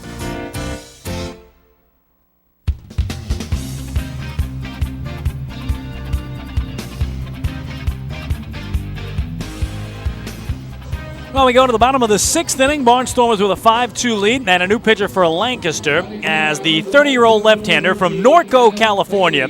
6'3", 220-pound Derek Loop is into the game to replace Shunsuke Watanabe, who limited the Ducks to just 2 hits in his 5 innings of work. And it is Loop who takes over here and begins with Adam Bailey, the left fielder and cleanup hitter. So lefty-lefty matchup to begin it, and the first pitch is in the dirt, skips by the catcher Castillo into the backstop. Ball 1 on Bailey, who has flied to left center and flied to left. So both teams into their bullpen here in inning number 6. Give you the final numbers on Jared Lansford in just a minute, and Watanabe thereafter. Missing in at the knees is Loop. 2 balls and no strikes. Jared Lansford, 5 innings tonight. 9 hits, 5 runs all earned, a walk and 7 strikeouts. Gave up a pair of home runs. Threw 104 pitches, 65 for strikes.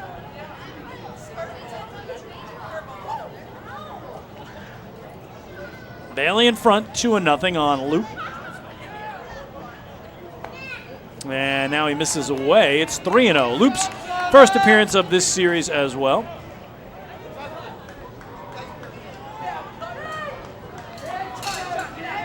And you got to think Bailey will take here, trailing by 3. Ducks need a runner. Does and sees a strike. Only 2 hits tonight for the Ducks. A Brodeen single followed by a Lions double back in the 3rd inning. But that's it.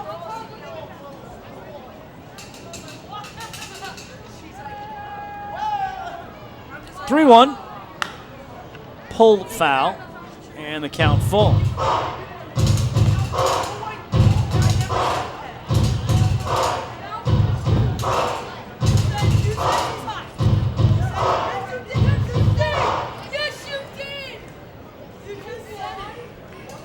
So Shunsuke Watanabe in his final outing of the season, a chance to win it and win his last 4 straight starts and 5 of his last 6 to close the season. Not bad for a gentleman at 38 years of age in his first year in North America, everything else in Japan.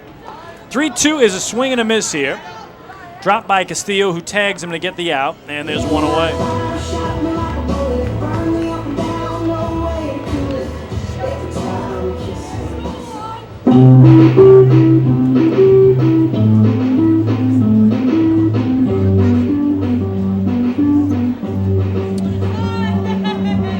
Now Butch Hobson out, and he's going to take the baseball. So, as always, Butch playing it like it's Game 7 of the World Series. A lefty-lefty matchup, and Loop is done. He'll bring in a righty to face Rutherford. We have a pitching change. Middle of the 6th, Barnstormers with a 5-2 lead.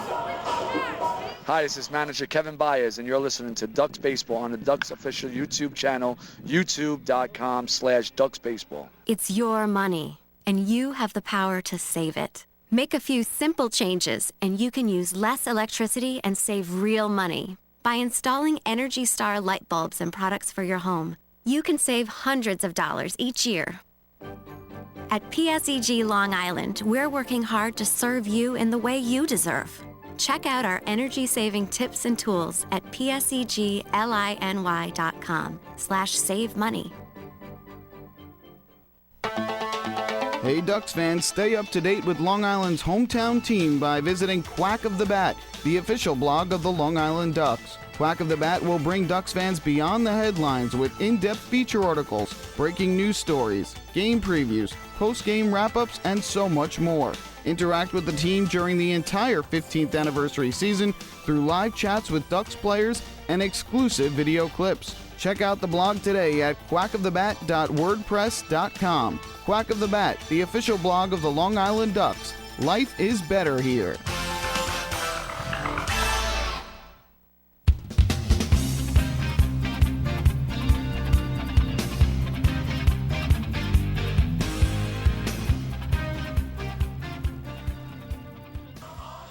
Now the new pitcher for the Barnstormers, their third of the night, is the 28-year-old right-hander, originally born in Lancaster, Pennsylvania, now calls Myrtle Beach, South Carolina home, 6'1", 196-pound Pete Andrelchik.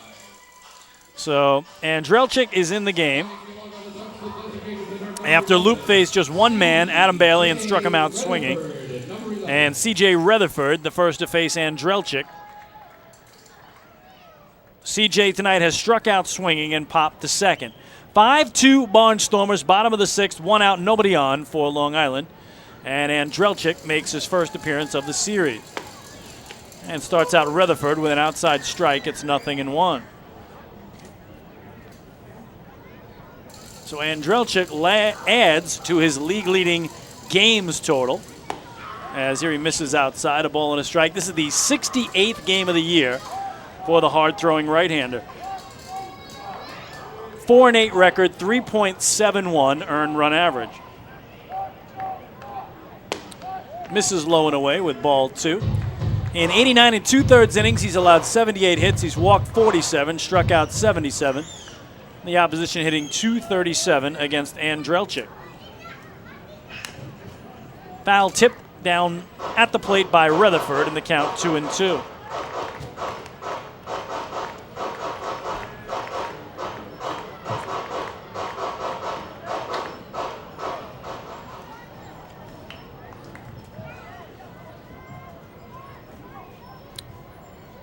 Two pitch.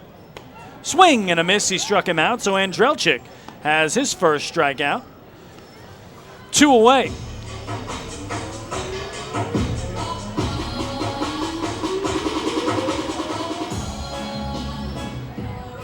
Second baseman number 2, Cody Puckett, number 2. So I'll bring up Cody Puckett. Shunsuke Watanabe went 5 innings tonight. 2 hits, 2 runs, both earned, 3 walks, 4 strikeouts, and he hit a batter. He threw 86 pitches, 51 for strikes.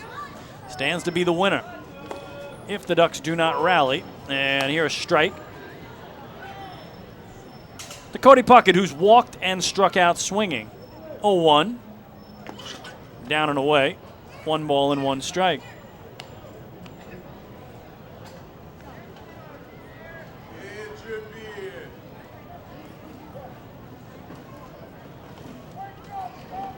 One swung through. It's 1-2, and so Barnstormers with a chance to strike out the side here if Andrelchik can get Puckett. Again, Watanabe fanned 4 in his 5 innings of work.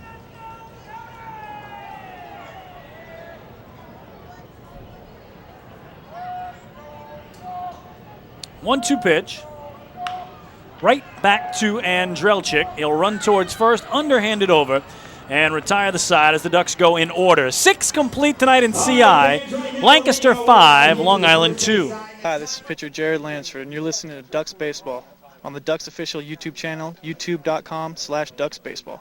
Can't get enough of the Long Island Ducks? Well, now you can get even more inside info on your favorite hometown team through Facebook and Twitter. The Ducks are constantly updating fans through social media with scores, transactions, ballpark promotions, and much more. You can even win great prizes. All you'll need to do is make a free account on Facebook and Twitter, and then visit us at facebook.com/LIDucks and twitter.com/LIDucks. Think you're Long Island's biggest Ducks fan? Get connected now.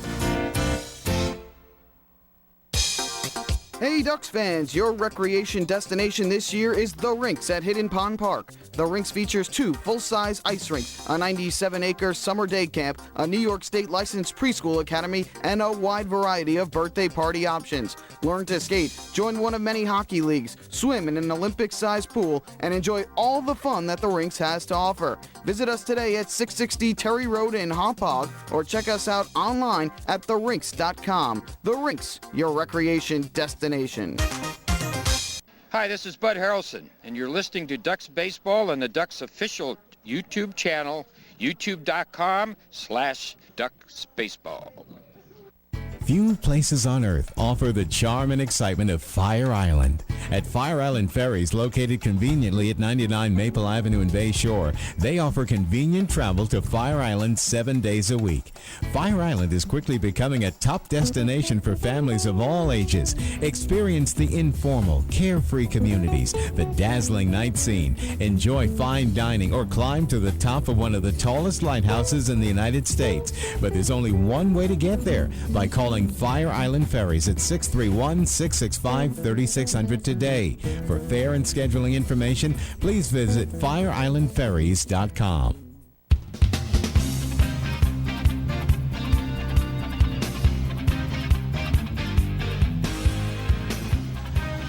Well, Duck fans, don't forget you can warm up with a hot cup of Hampton Coffee Company gourmet coffee, available right now at our concession stands here at Bethpage Ballpark, regular and decaf. Hampton Coffee is a preferred coffee of the Long Island Ducks. Visit HamptonCoffeeCompany.com or visit their cafes in the Hamptons. 6 innings complete tonight at Bethpage Ballpark. Barnstormers with a 5-2 lead. For Lancaster, 5 runs, 9 hits, no errors. For the Ducks, 2 runs, 2 hits, no errors. This is Chris King. I thank you so much for tuning into Ducks Baseball tonight, wherever you might be around the world, and listening in here at LIDucks.com, at youtube.com/DucksBaseball. Appreciate you checking in tonight with your Long Island Ducks. New pitcher for the Ducks is the right-hander Sergio Perez, and he'll start with Olmo Rosario. First pitch swinging, and he pops it up high down the right field line. Joe Ashbrodine over to take a look, but it bounces on the walkway between the 100 and 200 levels and then spins up into the 200s for strike one on Rosario. What a job Eric Neeson did. Came in and pitched a 1-2-3-6 with 3 strikeouts, and first time in the game the Barnstormers did not have a hit in an inning. They had at least 1 hit in each of the first 5 innings of tonight's game. Bounce to the left side. Dan Lyons deep in the shortstop hole. Sets, fires, and he got him. What a throw by Lyons. 1 away.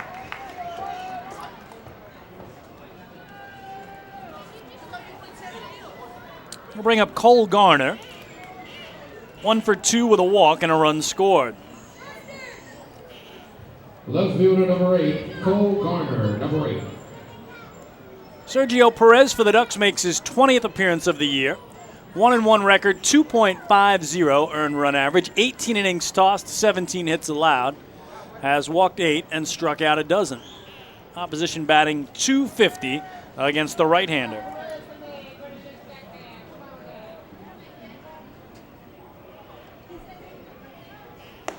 Up and in, it's ball 1. Duck pitching tonight has fanned 10 Barnstormers. Jared Lansford had 7 strikeouts in his 5 innings. And Eric Neeson struck out the side last inning.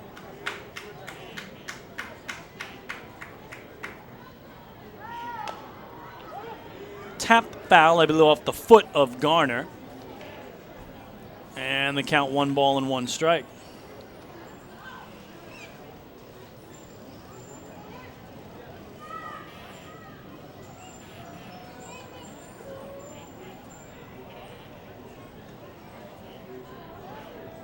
Ducks' most strikeouts by their entire staff in a game was against this Barnstormer team in Lancaster back on May the 10th, when they recorded 14 strikeouts as a staff. 1-1. Down and away. 2 balls and a strike now to Cole Garner. 5-2 Barnstormers in the 7th. And again, Lancaster hoping that they can clinch a playoff spot tonight if Southern Maryland loses at home to Somerset. We'll update you on those scores in just a minute. Bounced in front of Butch Hobson, the manager of the Stormers, and down the left field line.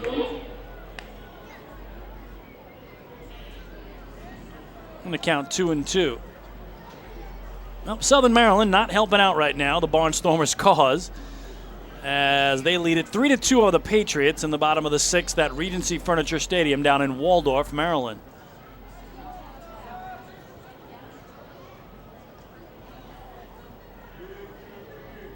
Two-two pitch. Hit him in tight. So Garner will drop the bat. Hunched over in pain here, and I believe the trainer is going to come out and have a look. There's Dorothy Pitchford, Ducks trainer, Dottie Baseball, out to look at the, looks like, right arm of Cole Garner.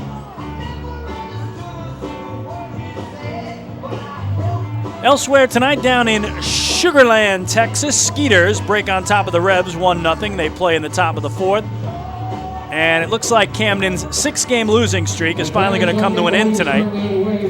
At Campbell's Field in Camden, New Jersey, River Sharks leading the Bluefish 12-1 in the top of the 5th.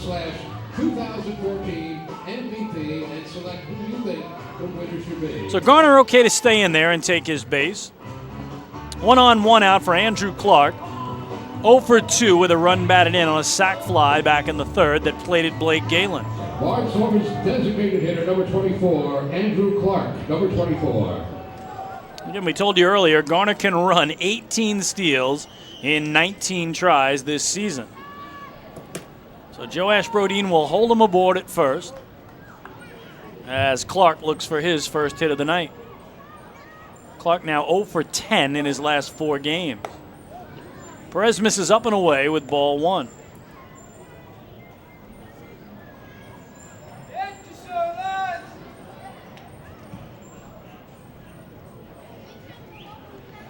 Well, the Mets and Yankees down in Florida tonight.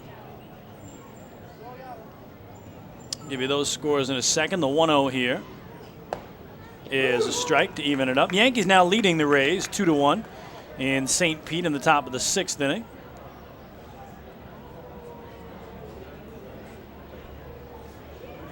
The Rays' run on a Longoria home run is 22nd of the year. 1-1 is low and in for ball 2.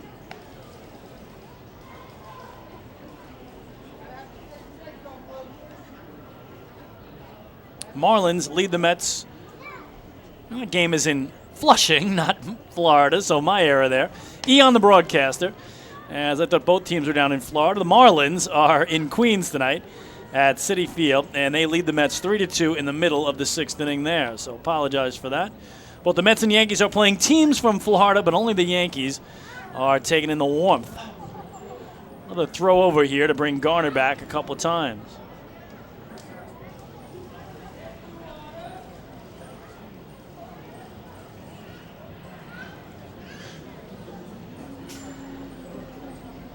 The 2-1 pitch is in the dirt. Nice block by Brandon Vance. No advance by Garner at first. But the count now 3-1 to Andrew Clark. We talked about Clark going 0 for 4 last night with 3 strikeouts. Guy on deck has struck out 3 times tonight already, Brett Carroll. 5-2 Barnstormers as we play in the 7th. A Duck loss tonight would officially eliminate them from playoff contention. Their hopes are slim as it is, but still there. Up and away missed, ball 4. So Perez, after getting Rosario to ground out, hits Garner, walks Clark, and now deals with Carroll. Right fielder number 35, Brett Carroll, number 35.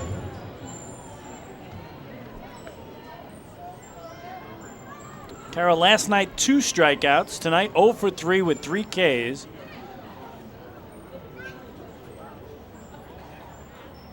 and has yet to extend that 6-game hitting streak he brought in. Perez trying to get the double play ground ball and get out of it. Runners lead off their bases. Garner dancing off second. And Carroll going for the seats. Came up empty, 0-1. I should say the fences. No fences. No seats beyond the fences here at Bethpage Ballpark. Well, something they've looked into in the past, but it's too tough to kind of retrofit that kind of thing in. So many of the ballparks in the Atlantic League with some great vantage points out beyond the outfield wall, just like they have in Lancaster, PA.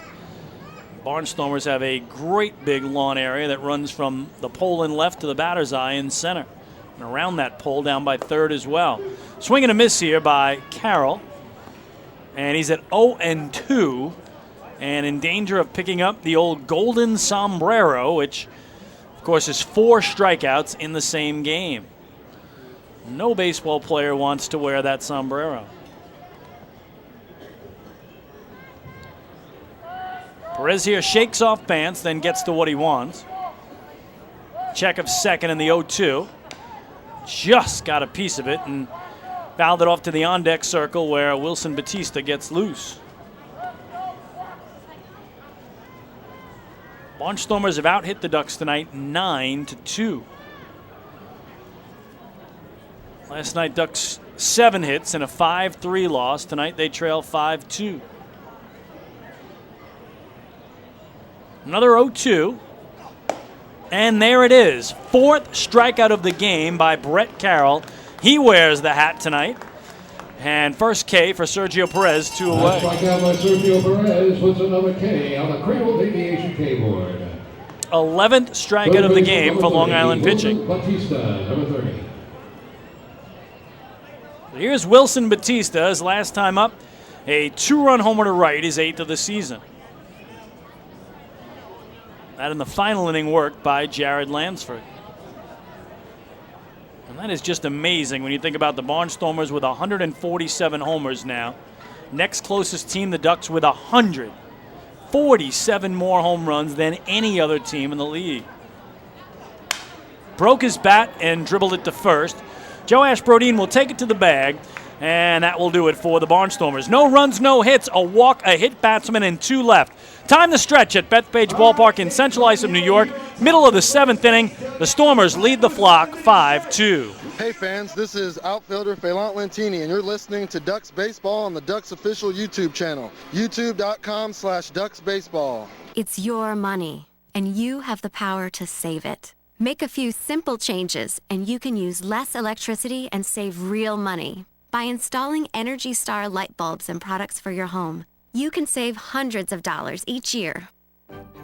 At PSEG Long Island, we're working hard to serve you in the way you deserve.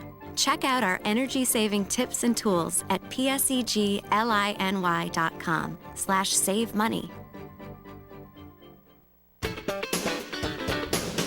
Baseball fans, the Long Island Ducks mobile app has officially arrived. Powered by ClearVision Apps, it's your one-stop shop for all things Ducks baseball. Buy tickets straight from your mobile device. Receive game status updates with push notifications. Check out up-to-the-minute news and scores and interact with the Ducks on social media. Best of all, it's free. Download the Ducks mobile app today by visiting the App Store on your Apple-powered device or Google Play on your Android-powered device. The Long Island Ducks mobile app, with you wherever you flock to.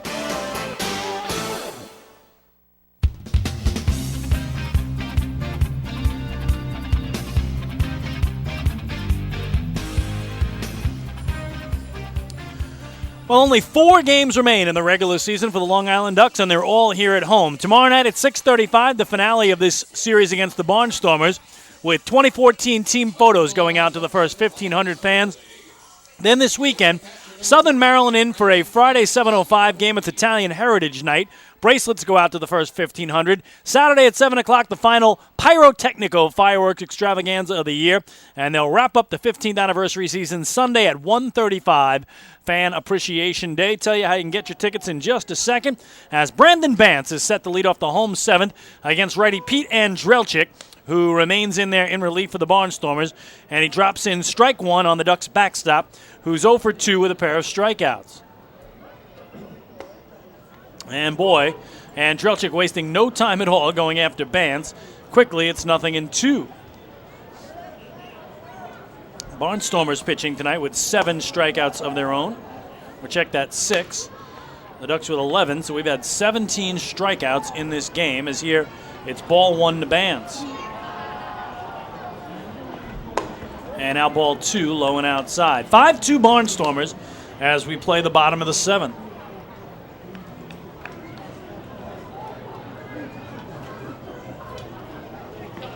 2-2. Bounced to the right side and through. Just the 3rd hit of the game for Long Island. And all 3 hits tonight from the bottom 3rd of the order. Bance, Brodin, and Lyons. 7, 8, 9 in Kevin Baez's lineup. So, Duck fans, you can get those tickets over the phone, 631-940-TIXX, online at liducks.com. Using the Ducks mobile app, you can do it that way too, or in person, the old-fashioned way, one-on-one at the window at the Bethpage Ballpark box office, where Ben and Brad and everyone in there will take great care of you one-on-one at the window. Here is Joash Brodin, and he takes low and outside, ball 1. Brodin has scored both Long Island runs tonight. Both have come home on RBI groundouts. So very little offensively to show for the Ducks tonight. 1-0 up and away off the glove of Castillo, but no advance by Bance down at first. So Bance single here in the 7th, and back in the 3rd, Brodin single to open the frame, followed by a Lions double. And those are the only 3 hits the Ducks have had in 7 innings thus far. And Andrelchik misses wide. It's 3-0. So as stifling as the pitching of the Barnstormers has been tonight, if Brodin can get on, Ducks will bring the tying run to the plate here in the 7th.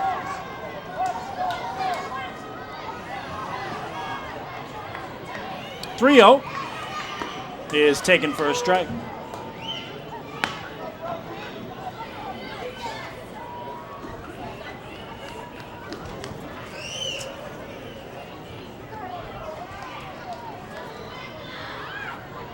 Three and 1 to Joash. And there's a strike. Good job by Andrelchik to get it back full. Brodin has been aboard both times, a single, hit by a pitch, and came around to score each time. Here's the payoff. Ripped down the right field line towards the corner. If it's fair, it's trouble, but it's foul. Oh, Brandon Bance was off and running. He would have scored easily.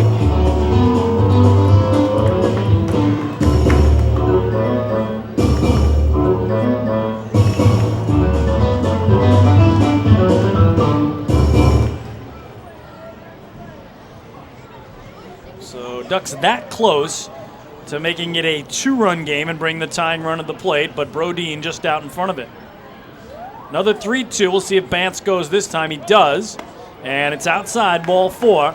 A Municipal Credit Union walk with a purpose. Every time a Ducks batter walks, the Cracker Jack Foundation wins. 4th walk tonight for Barnstormer pitching, and the first by Andrelchik. Ducks shortstop, number 12, Dan Lyons, number 12. So it does bring Lyons to the plate as the tying run. We told you Dan had a homer over the weekend, Sunday afternoon in York, PA. And Andrelchik in a jam here. First and second, nobody out. Lyons has doubled and walked. So the 8 and 9 guys, Brodin and Lyons, have been aboard all 5 times they've come to the plate combined. Barnstormers expecting bunt, and yes, I'm sure for Butch Hobson this is a scary memory with Dan Lyons bunting just like he did to beat the Barnstormers for the 2012 Atlantic League Championship. So Lancaster in at the corners, Batista at third, Jacobo at first on the grass. Lyons the best punter on the Ducks. Draws it back, takes it up and away, 2-0. So Kevin Baez here, who doesn't like to give up outs. Willing to give one up if he can get it to second and third and then have a couple of cracks at a base hit that would make it a 1-run game. Lentini on deck, followed by Brendan Harris. and then Lou Ford at the top of the order, all of them. Draws it back this time. It's a strike, and it's 2-1.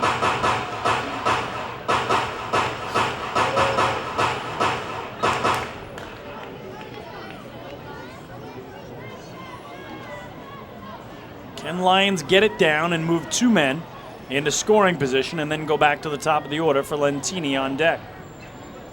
Does not square. Swings away. Hits it well to right. Carroll going back, lining it up in front of the track. Will make the catch. Bance will tag and go to third. So a little unusual there. Kevin Baez had Dan Lyons bunting early in the count. Took it off and let him swing away. And he does get 1 man into third base, and Bance 1 away. Lentini, number 24. So Lentini now representing the tying run at the dish. 0 for 3 tonight, though, with 3 groundouts. 1 to first, 1 to second, and 1 to third. Runners at the corners and 1 away. And if Lentini can take it out of the yard, we'd have a tie ball game. Throw over to first here as Andrelchik thinking that Brodin might be running here, and why not? 25 steals, he's been caught just 5 times. Lentini takes a strike, 0-1.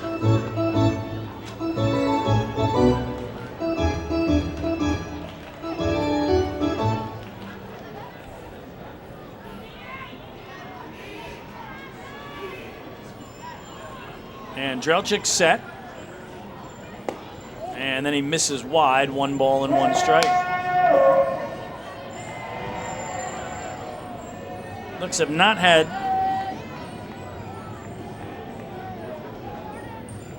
much to cheer about offensively here tonight, but again, Lentini can connect. Hit a gap. You get Bance home from third easily. You could bring Brodin home from first. Make it a 1-run game. Bottom of the 7th, Ducks down 3. Lentini ready for a 1-1.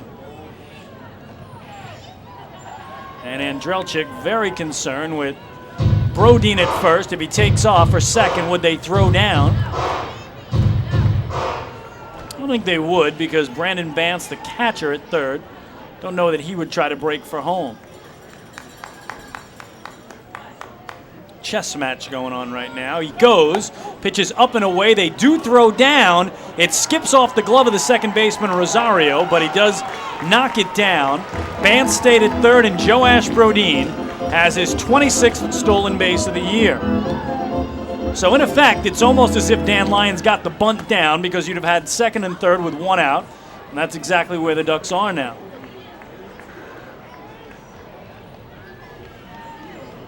So Dan won't get credit for the sac bunt. He will have an at-bat charge to him. But now a Lentini base hit could make it a 1-run game. Second and third, 1 out. The count 2-1 on Phelan. Hits it slowly foul, back of third base. And the count 2-2.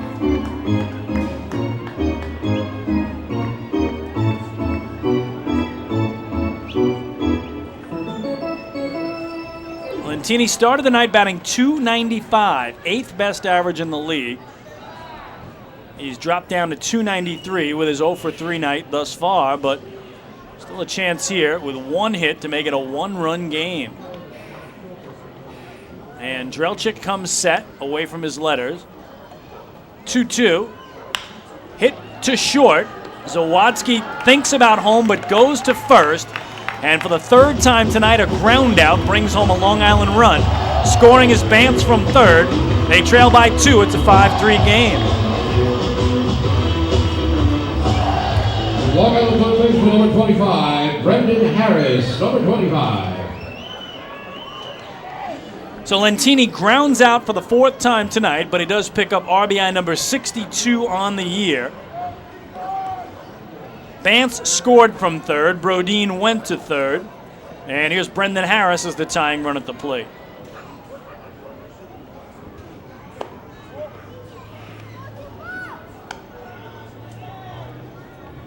So again, all three Long Island runs on groundouts tonight. Lou Ford's was actually a fielder's choice groundout. And Brendan Harris grounding out the second, bringing home a run. Phelan Lentini grounding out the short, bringing home a run. And here's Brendan Harris. 0 for 2 with a walk and a run batted in. Ducks with 3 runs on 3 hits. That's it. So far, could tie the game with 1 swing. Outside, 2-0.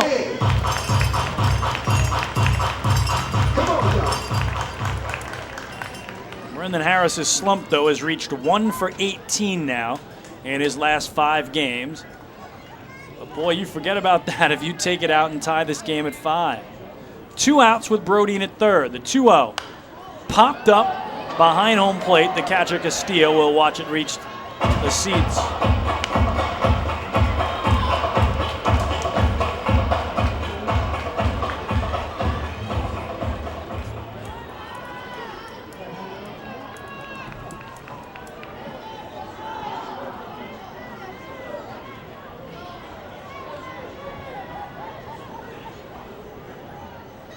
Two-one, up and in, 3-1.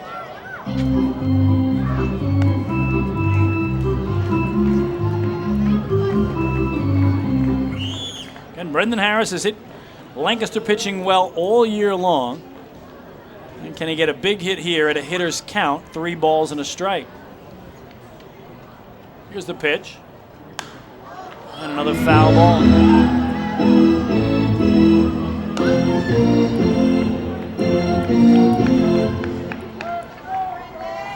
Lou Ford waits on deck, hoping for a chance to hit here in the 7th. A 2-out payoff pitch coming. The 3-2 popped up behind home plate again, and again it'll make the seats. Actually hit the back of the best seat in the house, the big couch behind home plate. The young lady sitting on the couch made no attempt to get that baseball.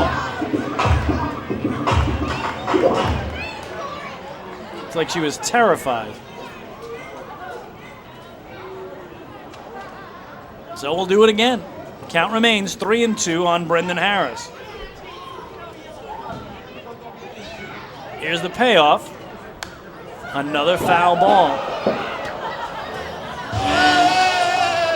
Everybody down below hoping it came out of the club seats. It was hit hard, but it stuck up there, and now somebody up there is being coaxed into dropping it down. I don't think they're going to do it, and they won't. What a battle here by Brendan Harris, who battled to work out a walk back in the 3rd from an 0-2 hole. Another 3-2. Check swing. Did he go? He did, says home plate umpire Dave Speranza. And that will retire the side on the strikeout by Andrelchik. But the Ducks add a run on a hit. There was a walk and a man left. To the 8th we go on the island. Barnstormers still lead it 5-3 our score. Hi, this is Adam Bailey, and you're listening to Ducks Baseball on the Ducks official YouTube channel, youtube.com/DucksBaseball. Beautify your patio, walkway, driveway, or pool surround with Nicoloc paving stones and walls. Nicoloc's specially formulated paver shield offers extra surface wear protection and color enhancement throughout the thickness of the paver. Paver shield guarantees that your pavers will look great for years to come. Bring home the elegance with Nicoloc. Visit the Nicoloc Design Center, Sunrise Highway, Lindenhurst, or Nicoloc.com. Let Nicoloc Pavers, Nicoloc Pavers, pave your way. Life without Ducks Baseball. Emily, quit texting. James, get off the iPad. Honey, pick a channel. Life with Ducks Baseball. Bethpage Ballpark is set, Quacker Jack is ready, and the flock is prepared to defend their title. All we need is you. For game times, promos, and tickets, visit liducks.com. It's a blast. Now that's more like it. Long Island Ducks Baseball. Life is better here. Hey fans, this is outfielder and hitting coach Lou Ford, and you're listening to Ducks Baseball on the Ducks official YouTube channel, youtube.com/DucksBaseball. Life without Ducks Baseball. Emily, quit texting. James, get off the iPad. Honey, pick a channel. Life with Ducks Baseball. Bethpage Ballpark is set, Quacker Jack is ready, and the flock is prepared to defend their title. All we need is you. For game times, promos, and tickets, visit liducks.com. It's a blast. Now that's more like it. Long Island Ducks Baseball. Life is better here. Can't get enough of the Long Island Ducks? Well, now you can get even more inside info on your favorite hometown team through Facebook and Twitter. The Ducks are constantly updating fans through social media with scores, transactions, ballpark promotions, and much more. You can even win great prizes. All you'll need to do is make a free account on Facebook and Twitter, and then visit us at facebook.com/LIDucks and twitter.com/LIDucks. Think you're Long Island's biggest Ducks fan? Get connected now.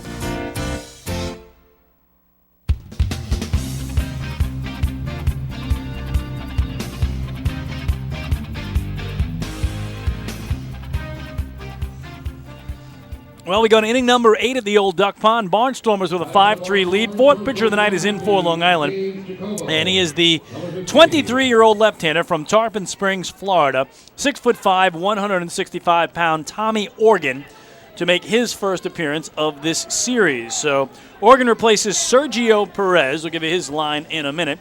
And the bottom third of the order, Gabe Jacobo, the 7-man, has started off for Lancaster. Organ drops in strike one. Perez worked 1 inning, just the 7th for Long Island. He allowed no hits, no runs, had a walk, a hit batter, and a strikeout. Tapper foul, third base line. And the count 0-2 on Jacobo, who was 1 for 3 with a single back in the second inning.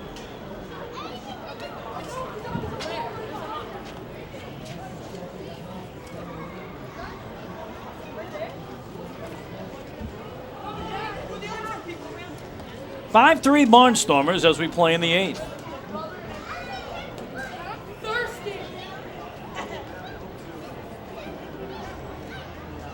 (0-2) up high for ball 1. First appearance of this series for Tommy Organ as well.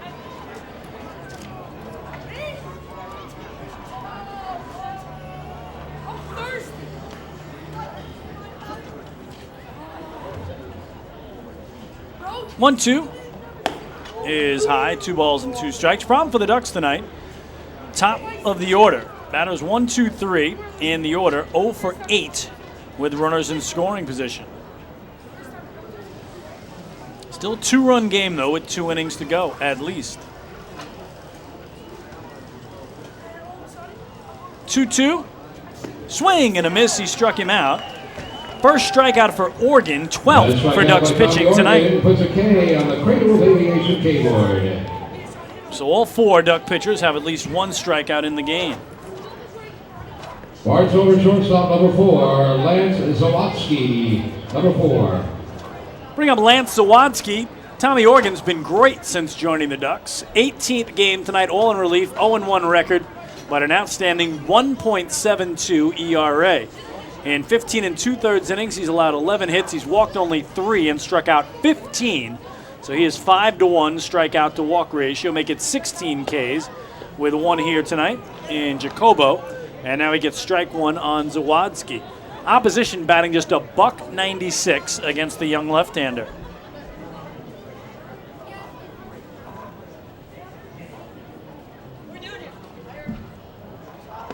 Swung through by Zawadsky, who's 0 for 3 with 2 groundouts and a strikeout.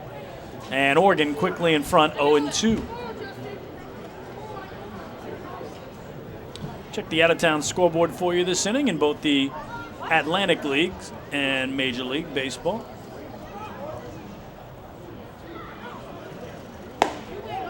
Fastball ran away, 1 ball and 2 strikes. And Barnstormers could clinch tonight with a Southern Maryland loss at home to the Patriots. Not looking like that is going to happen right now. 1-2 is low, 2 balls and 2 strikes. Blue Crabs lead the Patriots 6-2 as they play in the bottom of the 7th. Regency Furniture Stadium in Waldorf, Maryland, about a half hour south of our nation's capital.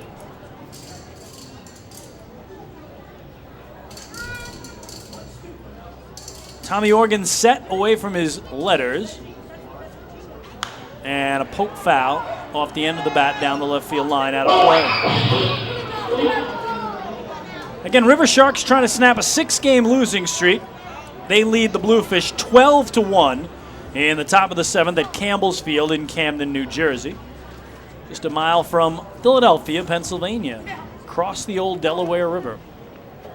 On the Jersey side. Oh! Hit him in the right arm, and you could hear that contact there as Zawadzki will shake it out and take his base.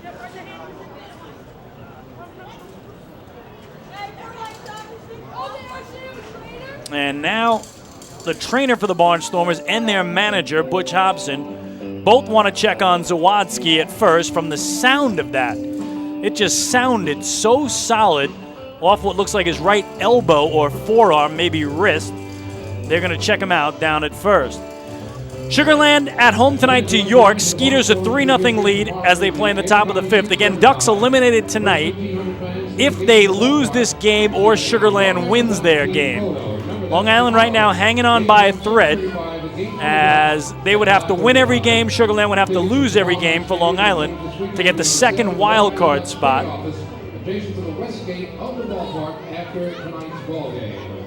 And the Duck with no room for error. All 10 of those games must go exactly 5-0 Ducks, 0-5 Skeeters for the Ducks to have a shot. And then they would win it on the tiebreak, having won the season series against Sugarland. Here's Keith Castillo, 2 for 3 tonight with a pair of singles and a run scored. Organ's pitch. Kicks away from Brandon Bance. Going for second is Zawadzki. He's in there. And then Bance's throw gets away into center field. And Zawadzki will take third. So you want to talk about trying to manufacture a run here. Zawadzki hit by a pitch. Steals second base.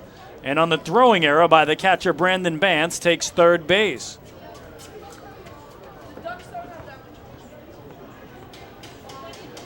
So the Lancaster lead is 2.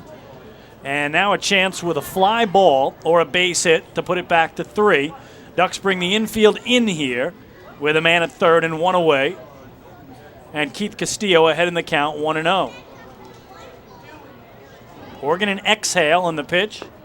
Low and inside. Another good block by Bance. It's 2-0. So Ducks scratched out a run in the bottom of the 7th to make it a 2-run game. Barnstormers trying to get it right back here in the visitors' 8th.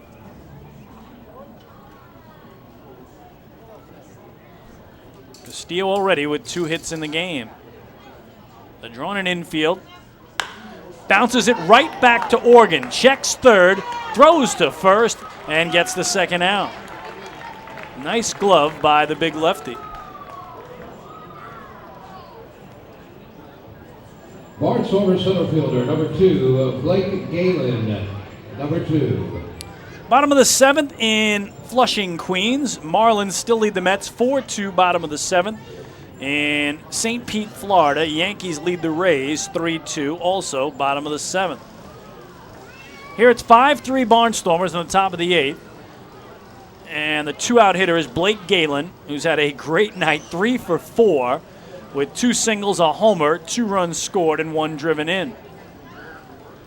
Thought about squeezing a run home there with a bunt, and drew it back for ball 1. Galen also now with an amazing 32-game on-base streak.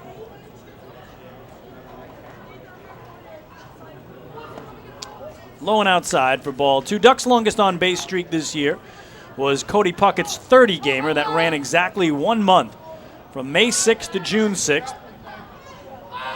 Got on base somehow, some way, each and every game for a month.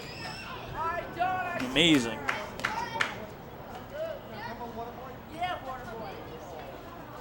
It'll be a 2-0 here to Galen. And that bounces in the dirt. Nice job by Bance, sliding to his left, taking it off the chest protector and having it bounce right out in front of him. So there's no way Zawadzki could move off third base. By the way, that error on Bance, the first of the game for either side. Tommy Oregon trying to keep this a 2-run game here if he can get Galen.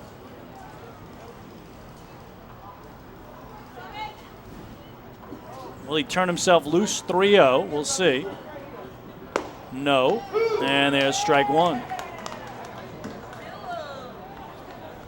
That's the amazing thing about that on-base streak for Galen.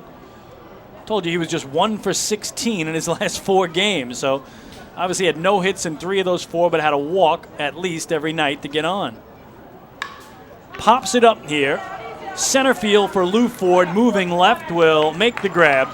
That retires the side. So a nice job by Oregon settling down and getting through it. No runs, no hits, a hit batter, an error, and 1 man left. We go to the bottom of the 8th in Central Islip. Barnstormers lead the Ducks 5-3. Hey fans, this is outfielder and hitting coach Lou Ford, and you're listening to Ducks Baseball on the Ducks official YouTube channel, youtube.com/DucksBaseball. First pitch, Bailey rips one high in the air, deep to right field. Warning track, wall, you can forget it. Adam Bailey leads off the 7th with a solo home run to right. His 20th of the season and the 100th of 2014 for the Ducks. That's right, Duck fans. On September 16th at Bethpage Ballpark, that Adam Bailey blast put the Long Island Ducks over the top. Their 100th homer of the season, which meant that once again, the Ducks have met the Chappie's Home Run Challenge. Chappie's Funeral Homes donating $5,000 to the Quackerjack Foundation. Thanks to Chappie's and the Long Island Ducks, we're all a winner. Chappie's Funeral Homes, where caring for others is a family tradition. Hey fans, this is pitcher Sean Garceau, and you're listening to Ducks Baseball on the Ducks official YouTube channel, youtube.com/DucksBaseball.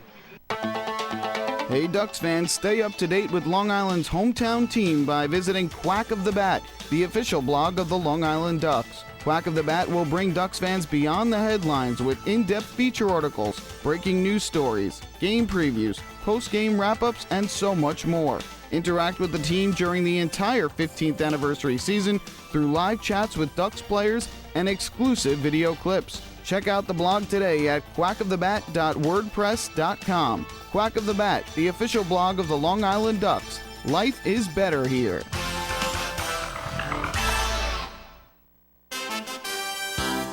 Bring your birthday to the ballpark this season and celebrate with the flock. Kona Ice birthday party packages with the Long Island Ducks are now available for the 2014 season.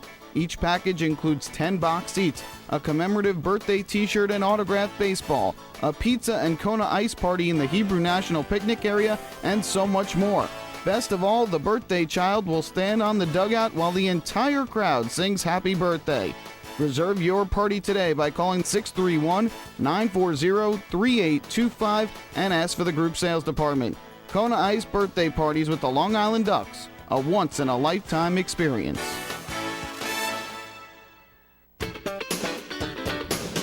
Baseball fans, the Long Island Ducks mobile app has officially arrived. Powered by ClearVision Apps, it's your one-stop shop for all things Ducks baseball. Buy tickets straight from your mobile device. Receive game status updates with push notifications. Check out up-to-the-minute news and scores and interact with the Ducks on social media. Best of all, it's free. Well, we go to the bottom of the 8th inning, and the 4th pitcher of the night for the Barnstormers is the big right-hander, Scott Patterson. He'll face Lou Ford, Adam Bailey, and C.J. Rutherford, the heart of the order for Long Island. Patterson's first pitch to Ford is a fastball high, 1-0. Ford is 0 for 3 tonight, with a run batted in on an RBI fielder's choice back in the 3rd. 1-0.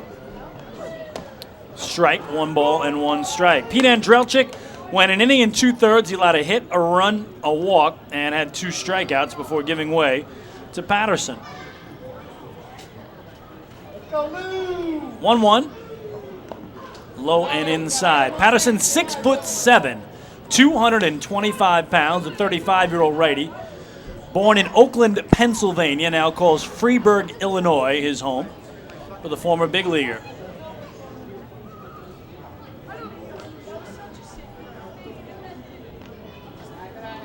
Two-1 to Ford. Pop foul out of play, first base side.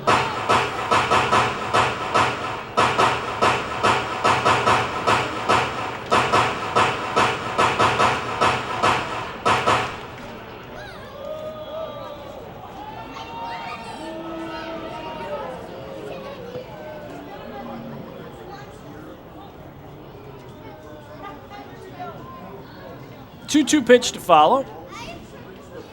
And that pounded toward third. Batista charges, fields, fires, not in time. So Lou Ford legs out an infield single. Just a fourth hit of the game for Long Island, and the leadoff man aboard. That brings a tying run to the plate in Adam Bailey. So Ford's first hit tonight adds to his Atlantic League record with his 182nd hit of the year. So Adam Bailey with 2 homers in his last 4 games overall, but homers in back-to-back home games is the tying run at the plate. 0 for 3 with 2 flyouts and a strikeout. And last night again, Bailey, the 100th home run of the year for Long Island.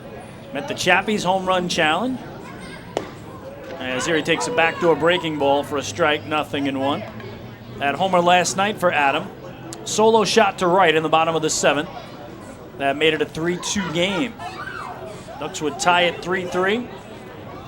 Went into the 9th 3-3 when Blake Galen had a 2-out, 2-run single to give Lancaster the win. 0-1 to Bailey.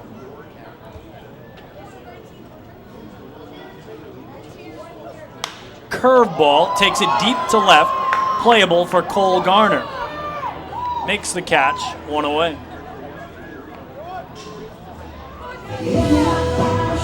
Scott Patterson's time in the big leagues was with the New York Yankees for 1 game back in 2008, and also that same season 3 games with the San Diego Padres. So that's it. 4 games in the big leagues, all in 2008. Hasn't been back since. Boy, imposing figure on the hill, though, at 6'7", 225 pounds for the right-hander. So Ford stayed at first on the deep fly to left, 1 away, and here's C.J. Rutherford, who's 0 for 3 tonight.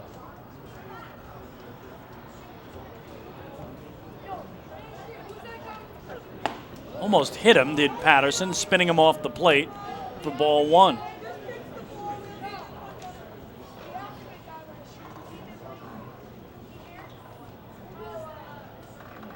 Patterson, 15 games, all in relief, 0-1 record, and a 2.92 earned run average.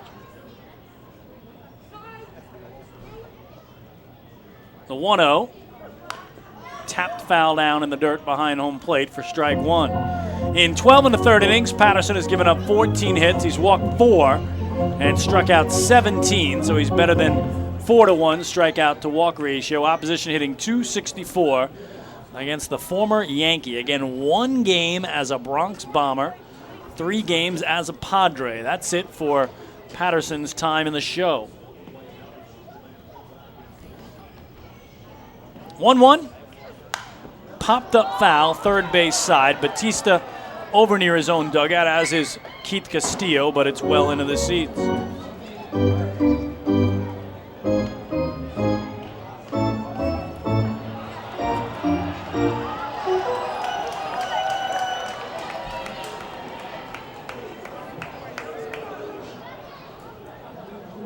(5-3), Lancaster leads it. Ducks need to win this game or they will officially be eliminated from playoff contention here tonight. No chance to make Atlantic League history by winning their 3rd straight title.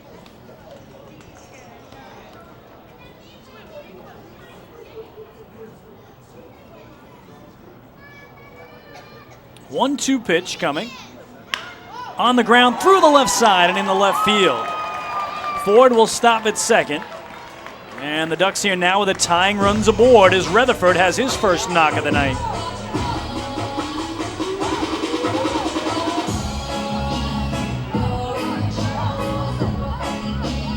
Ducks on the base on number 2, Cody Puckett, number 2.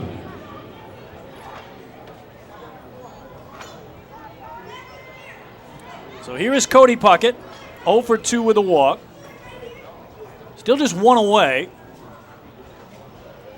Great chance for Long Island to try to draw even, or again, the go-ahead run is Puckett at the dish. Has not extended his 6-game hitting streak, longest current run of any Duck. Ooh, got a pitch he wanted and just didn't get it. Got a small piece of it. Looked like he was under it for strike one. His eyes lit up there as Patterson left it up in the zone, and he just couldn't connect.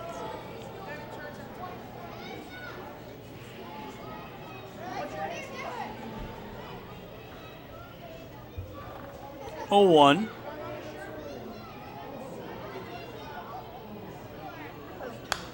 Pop foul behind home plate, upper deck.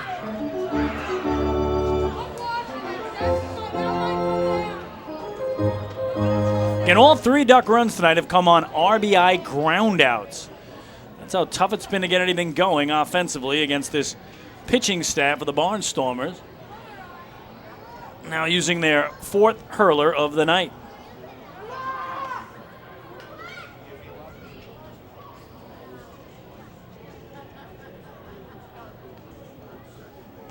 Oh, 2 on Puckett. Ford racing off second, and it's fouled straight back. So Ford was dancing away there. I thought he was going to go. Of course, if they can take the lead into the 9th and keep it a close game, Barnstormers will turn to Jason Urquidez, try to get the save like he did last night when he picked up his 27th of the year, 3rd most in the Atlantic League. Barnstormers could be then 1 win from punching their ticket to the playoffs. 0-2, the count remains on Puckett. And another foul ball to the top of the screen.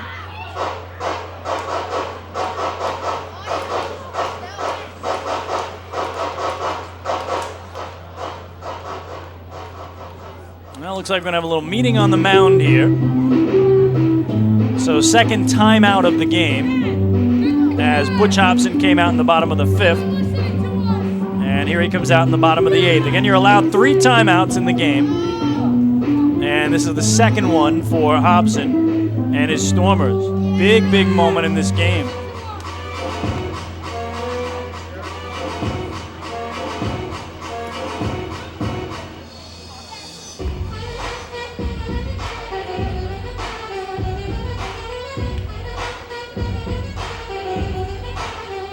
Five-3 Barnstormers. Ducks have Lou Ford at second, C.J. Rutherford at first. 1 out and Cody Puckett at the plate. Down in the count, 0-2.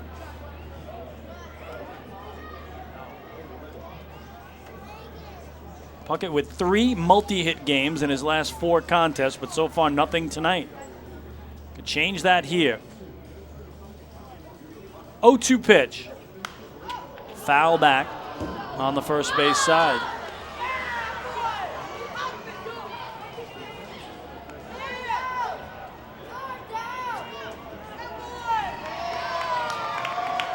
Everybody trying for that souvenir. And boy, Patterson just not giving in here. He's been ahead of Puckett 0-2 and not wasting pitches, trying to get him to chase. Everything's been a strike, and Cody's just been fouling off pitch after pitch after pitch, trying to get to the one he wants. We'll do it again.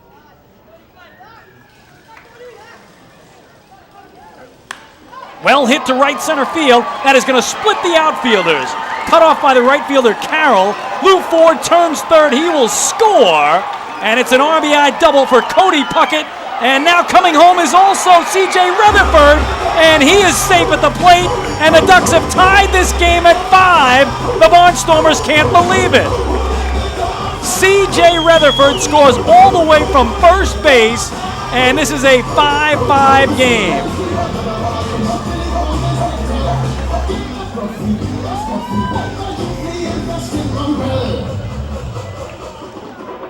So Cody Puckett's first hit of the night ties the game at 5 here in the bottom of the 8th. Thank you. Welcome back to the catcher number 14, Brandon Vance, number 14.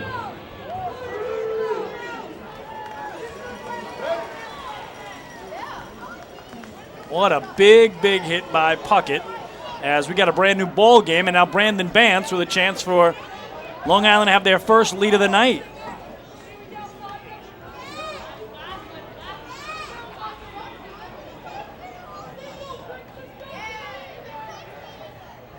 Righty-righty matchup. And Patterson drops it low and inside for ball one. So for Cody Puckett, it's a 7-game hitting streak. RBIs 75 and 76 on the season.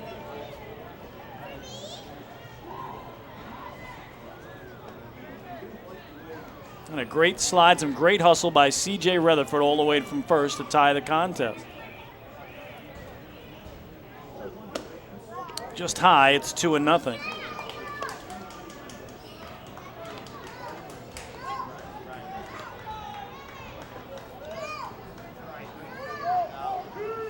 Brandon Bance 1 for 3 with a single, a run scored, and struck out twice earlier in the game. Ahead in the count, though, 2-0. And Ducks have never led in this contest.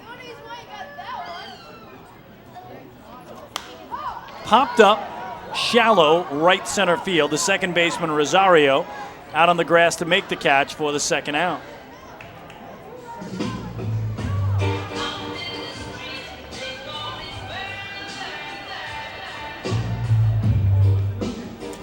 One on the first base with number 22, Joash Brodeen, number 22. So the Ducks rally to get Jared Lansford off the hook here in his final start of this season. No longer the pitcher of record.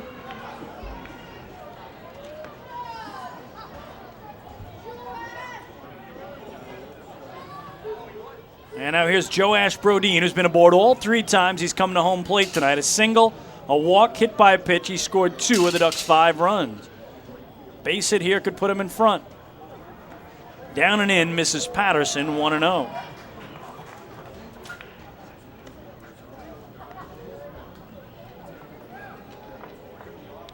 Ducks coming into the inning had only 3 hits all night in 7 innings. They have 3 hits in this inning alone.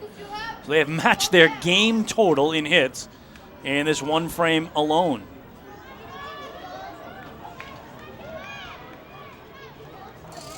Be a 1-0, and that popped up foul down the right field line, out of play.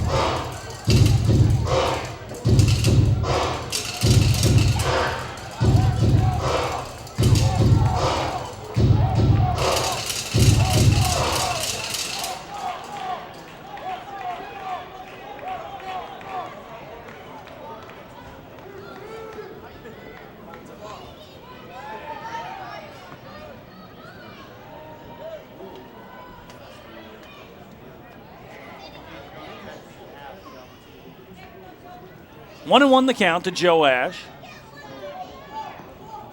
Patterson checks second, deals, and it's foul back to the screen for strike 2. Brodeen this year has hit 8 of his 9 home runs from the left side where he bats now.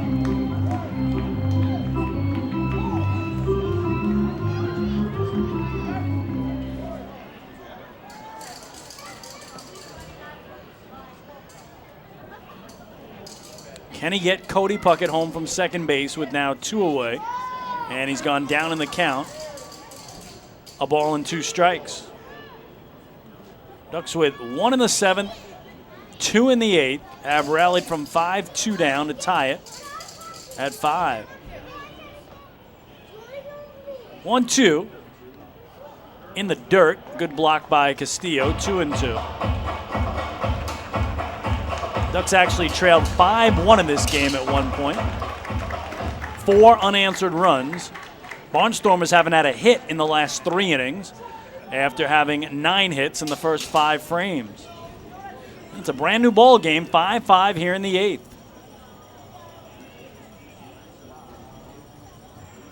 Patterson's 2-2 pitch. Well hit to right field. Brett Carroll going back near the track will make the catch in front of the warning track and retire the side. Oh, Brodeen didn't miss it by much, but the Ducks do score 2 runs on 3 hits. They leave 1. We got a brand new ball game, 5-5 our score as we head to the 9th. Hi, this is Joash Brodeen, first baseman, and you're listening to Ducks Baseball on the Ducks official YouTube channel, youtube.com/DucksBaseball. Hey, Hey Ducks fans, the official hotel of the Long Island Ducks is the Upsky Long Island Hotel in Hauppauge. It's centrally located on the north shore of Long Island and offers a home away from home for both business and leisure guests. The Upsky Long Island Hotel features an indoor pool, 24-hour business center, a fitness center, and complimentary Wi-Fi in all guest rooms. Enjoy the contemporary American cuisine at the Fountain Grill restaurant or grab a quick bite to eat at Cafe Pronto. Best of all, it's only minutes from Bethpage Ballpark. The Upsky Long Island Hotel, the official hotel of the Long Island Ducks. Call 231-1100 today. That's 631-231-1100. Hi, I'm former Major Leaguer John Franco. Growing up in Brooklyn, I dreamed of playing professional baseball. My dad, a city employee, worked hard so I can live out that dream. The team at MCU is a lot like my dad. They're New Yorkers you can count on, and they'll work hard to help you reach your financial goals. Municipal Credit Union has a full range of financial services that make sense in today's economy. Join today. Call 1-866-JOIN-MCU or visit nymcu.org. MCU, strong, trusted, growing. Hi, this is Bud Harrelson, and you're listening to Ducks Baseball on the Ducks official YouTube channel, youtube.com/DucksBaseball. Few places on earth offer the charm and excitement of Fire Island. At Fire Island Ferries, located conveniently at 99 Maple Avenue in Bay Shore, they offer convenient travel to Fire Island 7 days a week. Fire Island is quickly becoming a top destination for families of all ages. Experience the informal, carefree communities, the dazzling night scene, enjoy fine dining, or climb to the top of one of the tallest lighthouses in the United States. But there's only one way to get there, by calling Fire Island Ferries at 631-665-3600 today. For fare and scheduling information, please visit fireislandferries.com.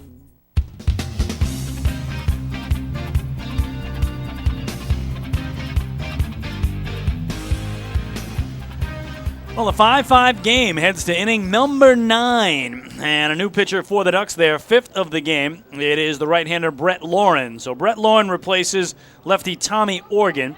And here's Olmo Rosario, the two-hitter, to start it off for Lancaster. Showed bunt, drew it back, and took the pitch for a strike, 0-1. Organ pitched the 8th. 1 inning, no hits, no runs, no walks, 1 strikeout. 0-1 is punched into right center field. That's going to get down for a base hit. So leadoff man aboard for the Barnstormers. Second hit of the night for Rosario. He's 2 for 5. Left fielder, number 8, Cole Garner, number 8. Brett Lauren, the 27-year-old right-hander from Laguna Niguel, California, 6'7", 245 pounds. Cole Garner has been aboard 3 times in 4 tries tonight with a walk, a single, has been hit by a pitch, and scored a run.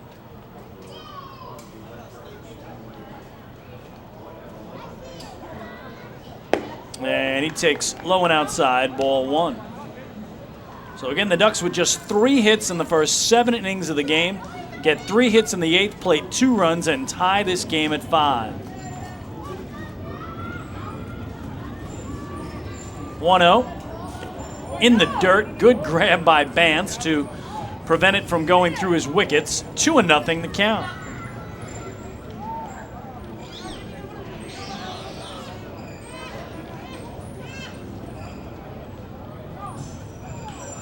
Brett Lauren has pitched in exactly 50 games coming in tonight, all in relief for the Ducks.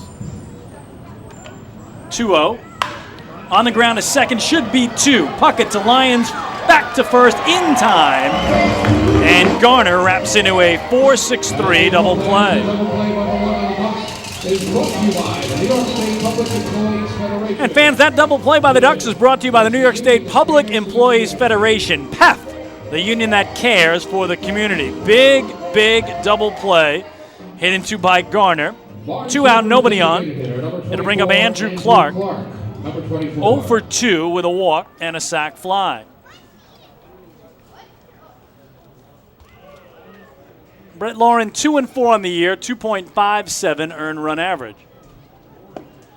In 49 innings, 49 hits allowed, as walked 18, struck out 34. Opposition hitting .261 against him. Strike 1 to Andrew Clark.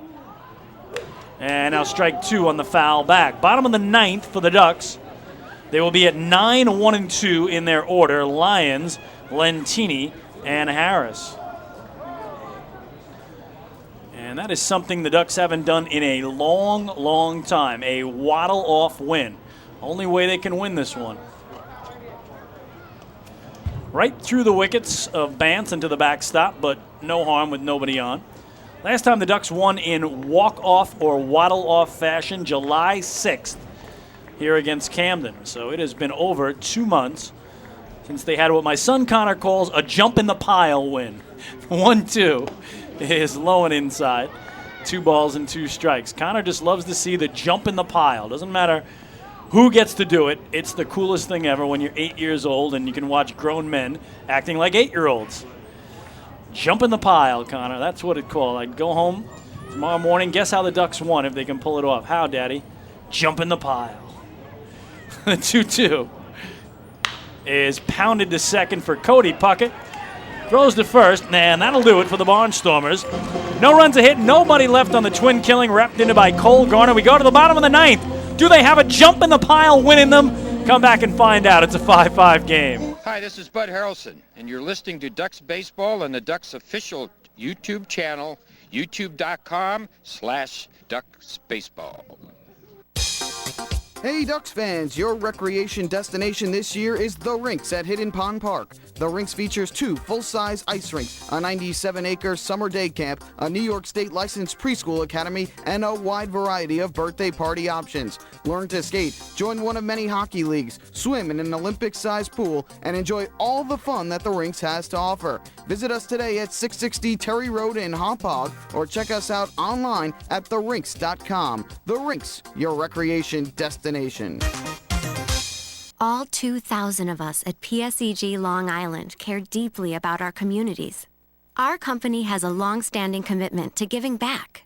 And our people, along with our energy efficiency and renewable energy programs, are helping to improve the businesses and towns we all call home. Learn more about how we're working together to better serve our communities.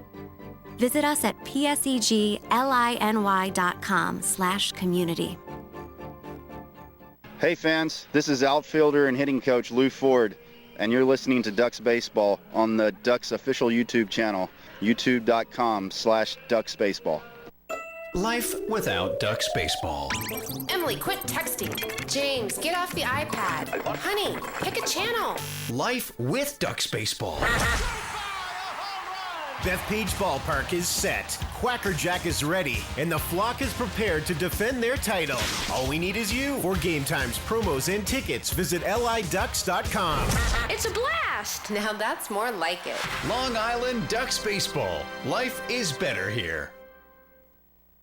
Can't get enough of the Long Island Ducks? Well, now you can get even more inside info on your favorite hometown team through Facebook and Twitter. The Ducks are constantly updating fans through social media with scores, transactions, ballpark promotions, and much more. You can even win great prizes. All you'll need to do is make a free account on Facebook and Twitter, and then visit us at facebook.com/LIDucks and twitter.com/LIDucks. Think you're Long Island's biggest Ducks fan? Get connected now.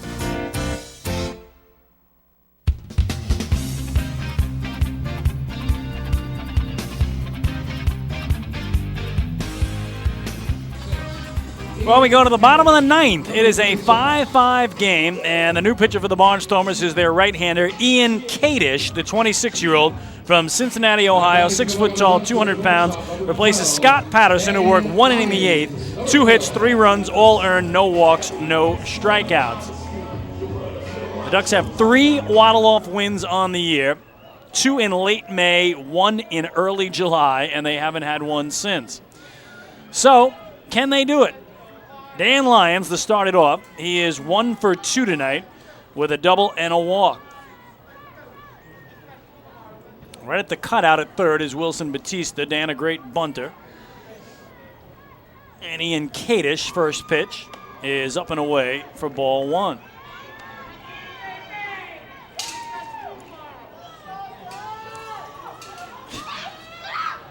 I heard one parent say, "Win it here, Ducks. The kids have school tomorrow." 1-0 is on the outside corner at the knees. A ball and a strike now to Dan Lyons, followed by Phelan Lentini, Brendan Harris, and Lou Ford. Phelan is at the top of the order. Dan Lyons in the 9 hole.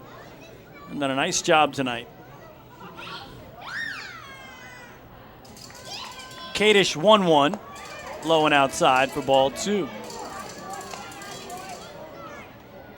Barnstormers 5 runs, 10 hits, no errors. The Ducks 5 runs, 6 hits, and 1 error.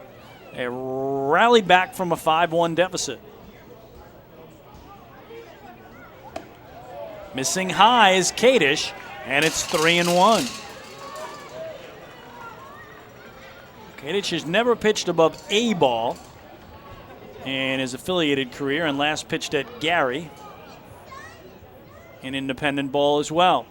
3-1 is a strike. Boy, Lyons thought that was well inside, as did the fans here at the Duck Pond.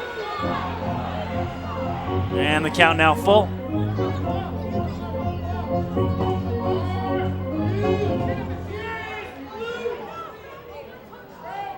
So payoff pitch in this righty-righty. Kadish deals. Low and outside, ball 4. It's another Municipal Credit Union walk with a purpose. Every time a Ducks batter walks, the Quackerjack Foundation wins. The potential winning run aboard for Long Island here in the bottom of the ninth, tied at 5. Number 24, Lentini, number 24. So now the expected bunt from Phelan Lentini. In on the grass is Batista at third. He backs up now to the cutout. And Lentini 0 for 4 with a run batted in. 4 groundouts tonight. Lyons at the cutout. The bunt pushed beautifully to first. Fielded by Jacobo, the first baseman. Flips to the second baseman. Rosario covering. And the sac bunt goes 3-4 as Lentini does his job. The winning run in scoring position for Long Island.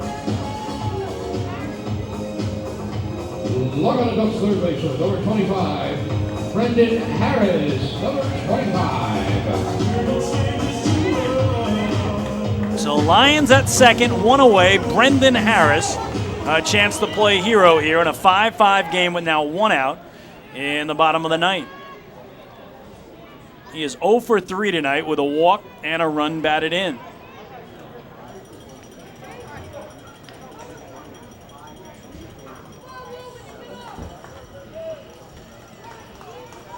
Kadish checks Lyons at second. Another check, and the pitch up and away for ball 1. Joash Brodeen made the last out of the 8th inning. He's been involved in all 3 waddle-off wins this year for the Ducks, driving in the winning run twice and scoring it the 3rd time.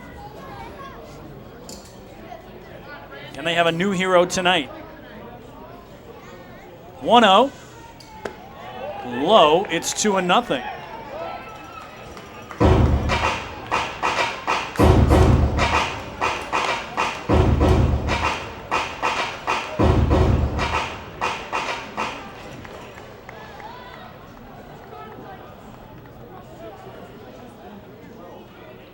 Brendan Harris sets himself.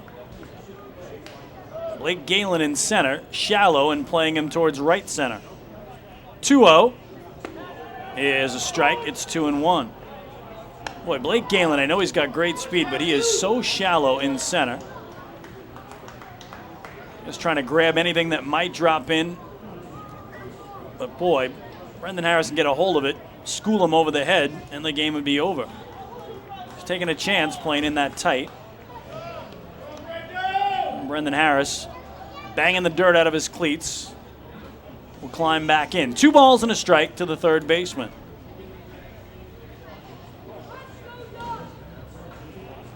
And everybody wants to reset here. Lyons back to second. Kadish waits for Harris to get ready.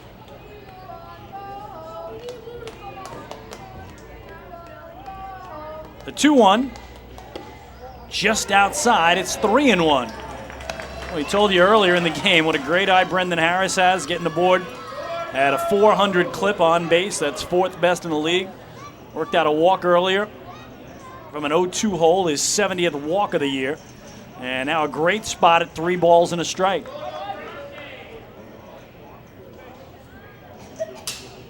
The pitch. Well hit to left center field. That is going to split the outfielders and go all the way to the wall. Dan Lyons turns third. He will score! Brendan Harris has won it for the Ducks with a waddle-off game-winning double. Long Island takes it by the final score of 6-5. Their 4th waddle-off win of the year and their first since July the 6th. They are mobbing Brendan Harris out in center field as he makes them chase them all around. But the Ducks have won it here with a run in the bottom of the 9th. They beat the Barnstormers 6-5 and enjoy the celebration. What a win for the Ducks. What a win. They stay alive mathematically tonight by scoring 5 unanswered runs, including 1 in the 7th, 2 in the 8th, 1 in the 9th, and an incredible victory tonight for the Ducks as Brendan Harris belts it to the gap in left center. No chance for the Barnstormers. Dan Lyons trots home from second base, and the Ducks have the win. We'll be back to talk about it on the post-game show. Again, Long Island has won it here tonight. 6-5 is your final. Hey fans, this is pitcher Bobby Blevins, and you're listening to Ducks Baseball on the Ducks official YouTube channel, youtube.com/DucksBaseball. Few places on earth offer the charm and excitement of Fire Island. At Fire Island Ferries, located conveniently at 99 Maple Avenue in Bay Shore, they offer convenient travel to Fire Island 7 days a week. Fire Island is quickly becoming a top destination for families of all ages. Experience the informal, carefree communities, the dazzling night scene, enjoy fine dining, or climb to the top of one of the tallest lighthouses in the United States. But there's only one way to get there, by calling Fire Island Ferries at 631-665-3600 today. For fare and scheduling information, please visit fireislandferries.com. Bring your birthday to the ballpark this season and celebrate with the Flock. Kona Ice birthday party packages with the Long Island Ducks are now available for the 2014 season. Each package includes 10 box seats, a commemorative birthday t-shirt and autographed baseball, a pizza and Kona Ice party in the Hebrew National Picnic area, and so much more. Best of all, the birthday child will stand on the dugout while the entire crowd sings happy birthday. Reserve your party today by calling 631-940-3825 and ask for the group sales department. Kona Ice birthday parties with the Long Island Ducks, a once-in-a-lifetime experience.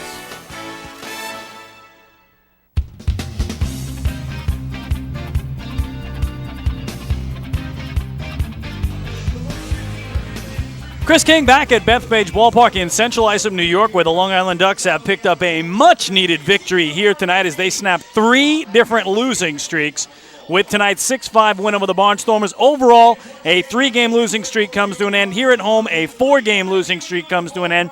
And against the Barnstormers, a 6-game losing streak comes to an end. They hadn't beaten the Barnstormers since a 7-1 win here on this field back on June the 4th.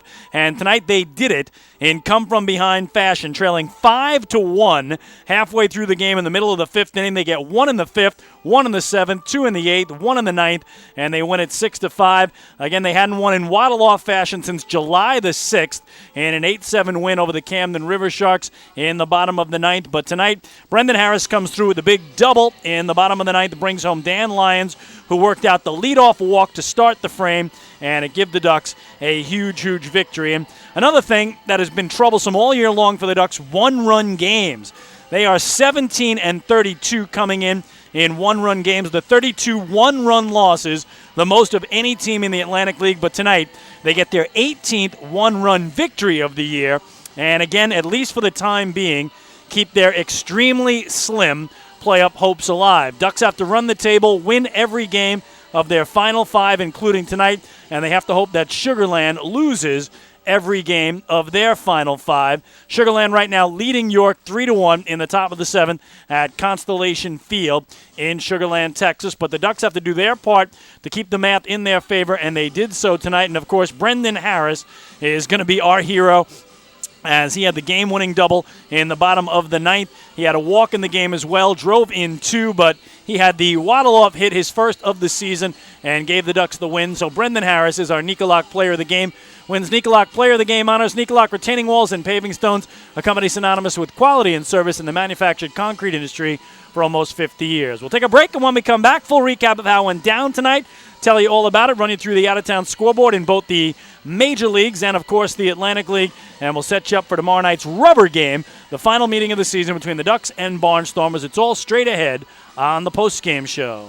Hi, this is shortstop Dan Lyons. You can follow me on Twitter at @TheDannyLyons, and you're listening to Ducks Baseball on the Ducks official YouTube channel, youtube.com/DucksBaseball. Beautify your patio, walkway, driveway, or pool surround with Nicolak paving stones and walls. Nicolak's specially formulated paver shield offers extra surface wear protection and color enhancement throughout the thickness of the paver. Paver shield guarantees that your pavers will look great for years to come. Bring home the elegance with Nicolak. Visit the Nicolak Design Center, Sunrise Highway, Lindenhurst, or Nicolak.com. Let Nicolak Pavers pave your way.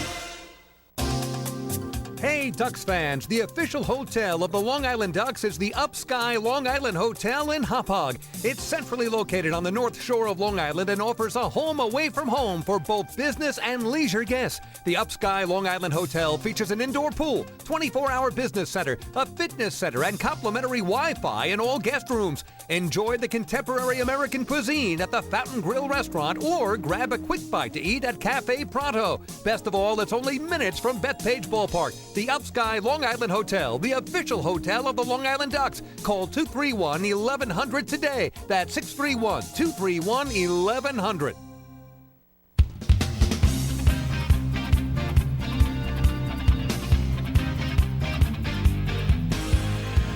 Chris King back at Bethpage Ballpark in Central Islip, New York, where tonight the Long Island Ducks, in come-from-behind fashion, defeat the Lancaster Barnstormers by the final score of 6-5. A pair of right-handers started this one, both in the top 10 in the league in ERA. Jared Lansford for Long Island and Shunsuke Watanabe for the Barnstormers. Lancaster got off to a 1-0 lead on a Blake Galen leadoff homer to start the game, his 15th of the season, and the Barnstormers took that 1-0 lead to the third inning when they tacked on two more runs. Olmo Rosario, an RBI single, plating Keith Castillo, and Andrew Clark a sac fly, bringing home Blake Galen. They had a 3-0 lead 2.5 innings in. But the Ducks got a run in the bottom of the third on a Lou Ford RBI fielder's choice that plated Joe Ashbrodeen to make it a 3-1 game. Lancaster added two more in the fifth on a 2-run homer by Wilson Batista, his 8th of the season, to make it a 5-1 game. And the Ducks would respond with one in the bottom of the frame, this time an RBI ground out by Brendan Harris that brought home Joe Ashbrodeen. It was 5-2 after 5, and both starters were done. For the Ducks, Jared Lansford, 5 innings of 9-hit, 5-run ball, a walk, and 7 strikeouts. He surrendered the 2 home runs. And for Watanabe, 5 innings of 2-hit, 2-run ball, 3 walks, and 4 strikeouts. But both teams would go deep into their bullpens from the 5th inning on. So the Ducks trailing at 5-2. They would get one in the bottom of the 7th on their third RBI ground out of the game. This time, Phelan Lentini grounds out to short to score Brandon Bance and makes it a 5-3 game. It would go that way to the bottom of the 8th when the Ducks would get 2 off Scott Patterson, both coming on a Cody Puckett double to right center that brought home Lou Ford and C.J. Rutherford, and Long Island had tied this game at 5. Ducks would get through the top of the 9th unscathed after it was a double play ball induced by Brett Lauren on Cole Garner with a man at first and nobody out. And then he got Andrew Clark to ground out, and so it went bottom of the 9th, tied at 5.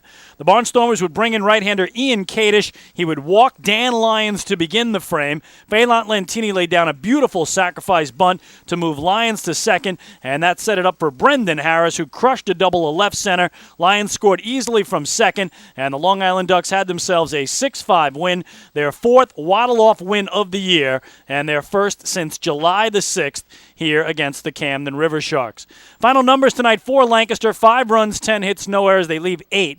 For the Ducks, 6 runs, 7 hits, 1 error. They strand 7. The winner in relief is Brett Lauren. He goes to 3-4. The loser, Ian Kadish, who drops to 0-1, takes the loss in just his 5th game tonight with the Lancaster Barnstormers. The game played in 3 hours and 21 minutes before a crowd of 4,266. With the victory, the Ducks go to 31-35 in the second half. Meanwhile, with the loss, the Barnstormers drop to 38-28. The Ducks, as we mentioned, snapped 3 different losing streaks tonight, Overall, a 3-game losing streak comes to an end. At home, a 4-game losing streak is over. And against the Barnstormers, they snap a 6-game losing streak and beat Lancaster for the first time since June the 4th. Barnstormers still lead the series 12 wins to 7 over Long Island, but this series is even at a game apiece to set us up for a rubber game tomorrow night, and most importantly, keep alive Long Island's very, very slim playoff hopes. Again, the Barnstormers could have clinched tonight with a Southern Maryland loss at home to the Patriots, but the Blue Crabs won it. 7-3 was the final there. River Sharks tonight at home, they snapped a 6-game losing streak by beating the Bluefish 12-1. And again, the Ducks do need Sugar Land to lose tonight at home to York to keep the slim playoff hopes alive. But right now the Skeeters have a 3-1 lead over the Revs as they play at the top of the 7th down in Texas at Constellation Field. Mets and Yankees both in action tonight, both against the Florida teams. And the Yankees down in St. Pete, where they battled the Rays, and the Yankees won it tonight. 3-2 was the final. Mets in action at Citi Field against the Miami Marlins. That one in the middle of the 9th inning, and the Marlins with a 4-3 win, so the Mets need to rally in the bottom of the 9th to at least extend that game. So the Ducks get it done tonight. They live perhaps for another night. We'll find out based on what happens down in Sugar Land, Texas. But in any event, tomorrow night, right-hander John Brownell takes the hill. He's 13-8 with a 3.69 ERA, and he's got a chance to make some franchise history tomorrow night. In fact, he has already set a Ducks record for innings pitched this year. He will tie a record, to check that breaker record tomorrow with his 29th start of the year. Needs 1 win to tie the franchise record for victories in a season, and needs 10 strikeouts to break his own record of strikeouts in a season from a year ago. So it could be a big night for John Brownell, his final start of the year. He'll be opposed by one of the best pitchers in the league this year, right-hander Chris Schwinden for the Barnstormers. Right now tied for the league lead in wins, leads the league in ERA at 2.49. He'll be going on 3 days rest in his final regular season start as well. So the Ducks get it done tonight. They rally from 4 down with 5 unanswered runs to win, pick up their 4th waddle-off win of the season, and a rarity for them this year, a 1-run victory tonight for Long Island as they beat the Barnstormers 6-5. That'll do it from here. Once again, the final score tonight from Bethpage Ballpark in Central Islip, New York. In waddle-off fashion, it was the Long Island Ducks 6 and the Lancaster Barnstormers 5. We do invite you to join us for our next Long Island Ducks broadcast. That'll be tomorrow night when the Ducks host the Stormers in the finale and the rubber game of this 3-game series and the 20th and final meeting this year between the two teams. The pregame show starts at 6:20 p.m. We'll throw the first pitch at 6:35, and you'll hear it all right here on Long Island's home for Ducks Baseball, liducks.com and youtube.com/Ducks Baseball. I'm Chris King saying thanks so much for listening. We'll do it all over again tomorrow night. Enjoy the rest of your Wednesday evening, everybody, and good night from the Duck Pond.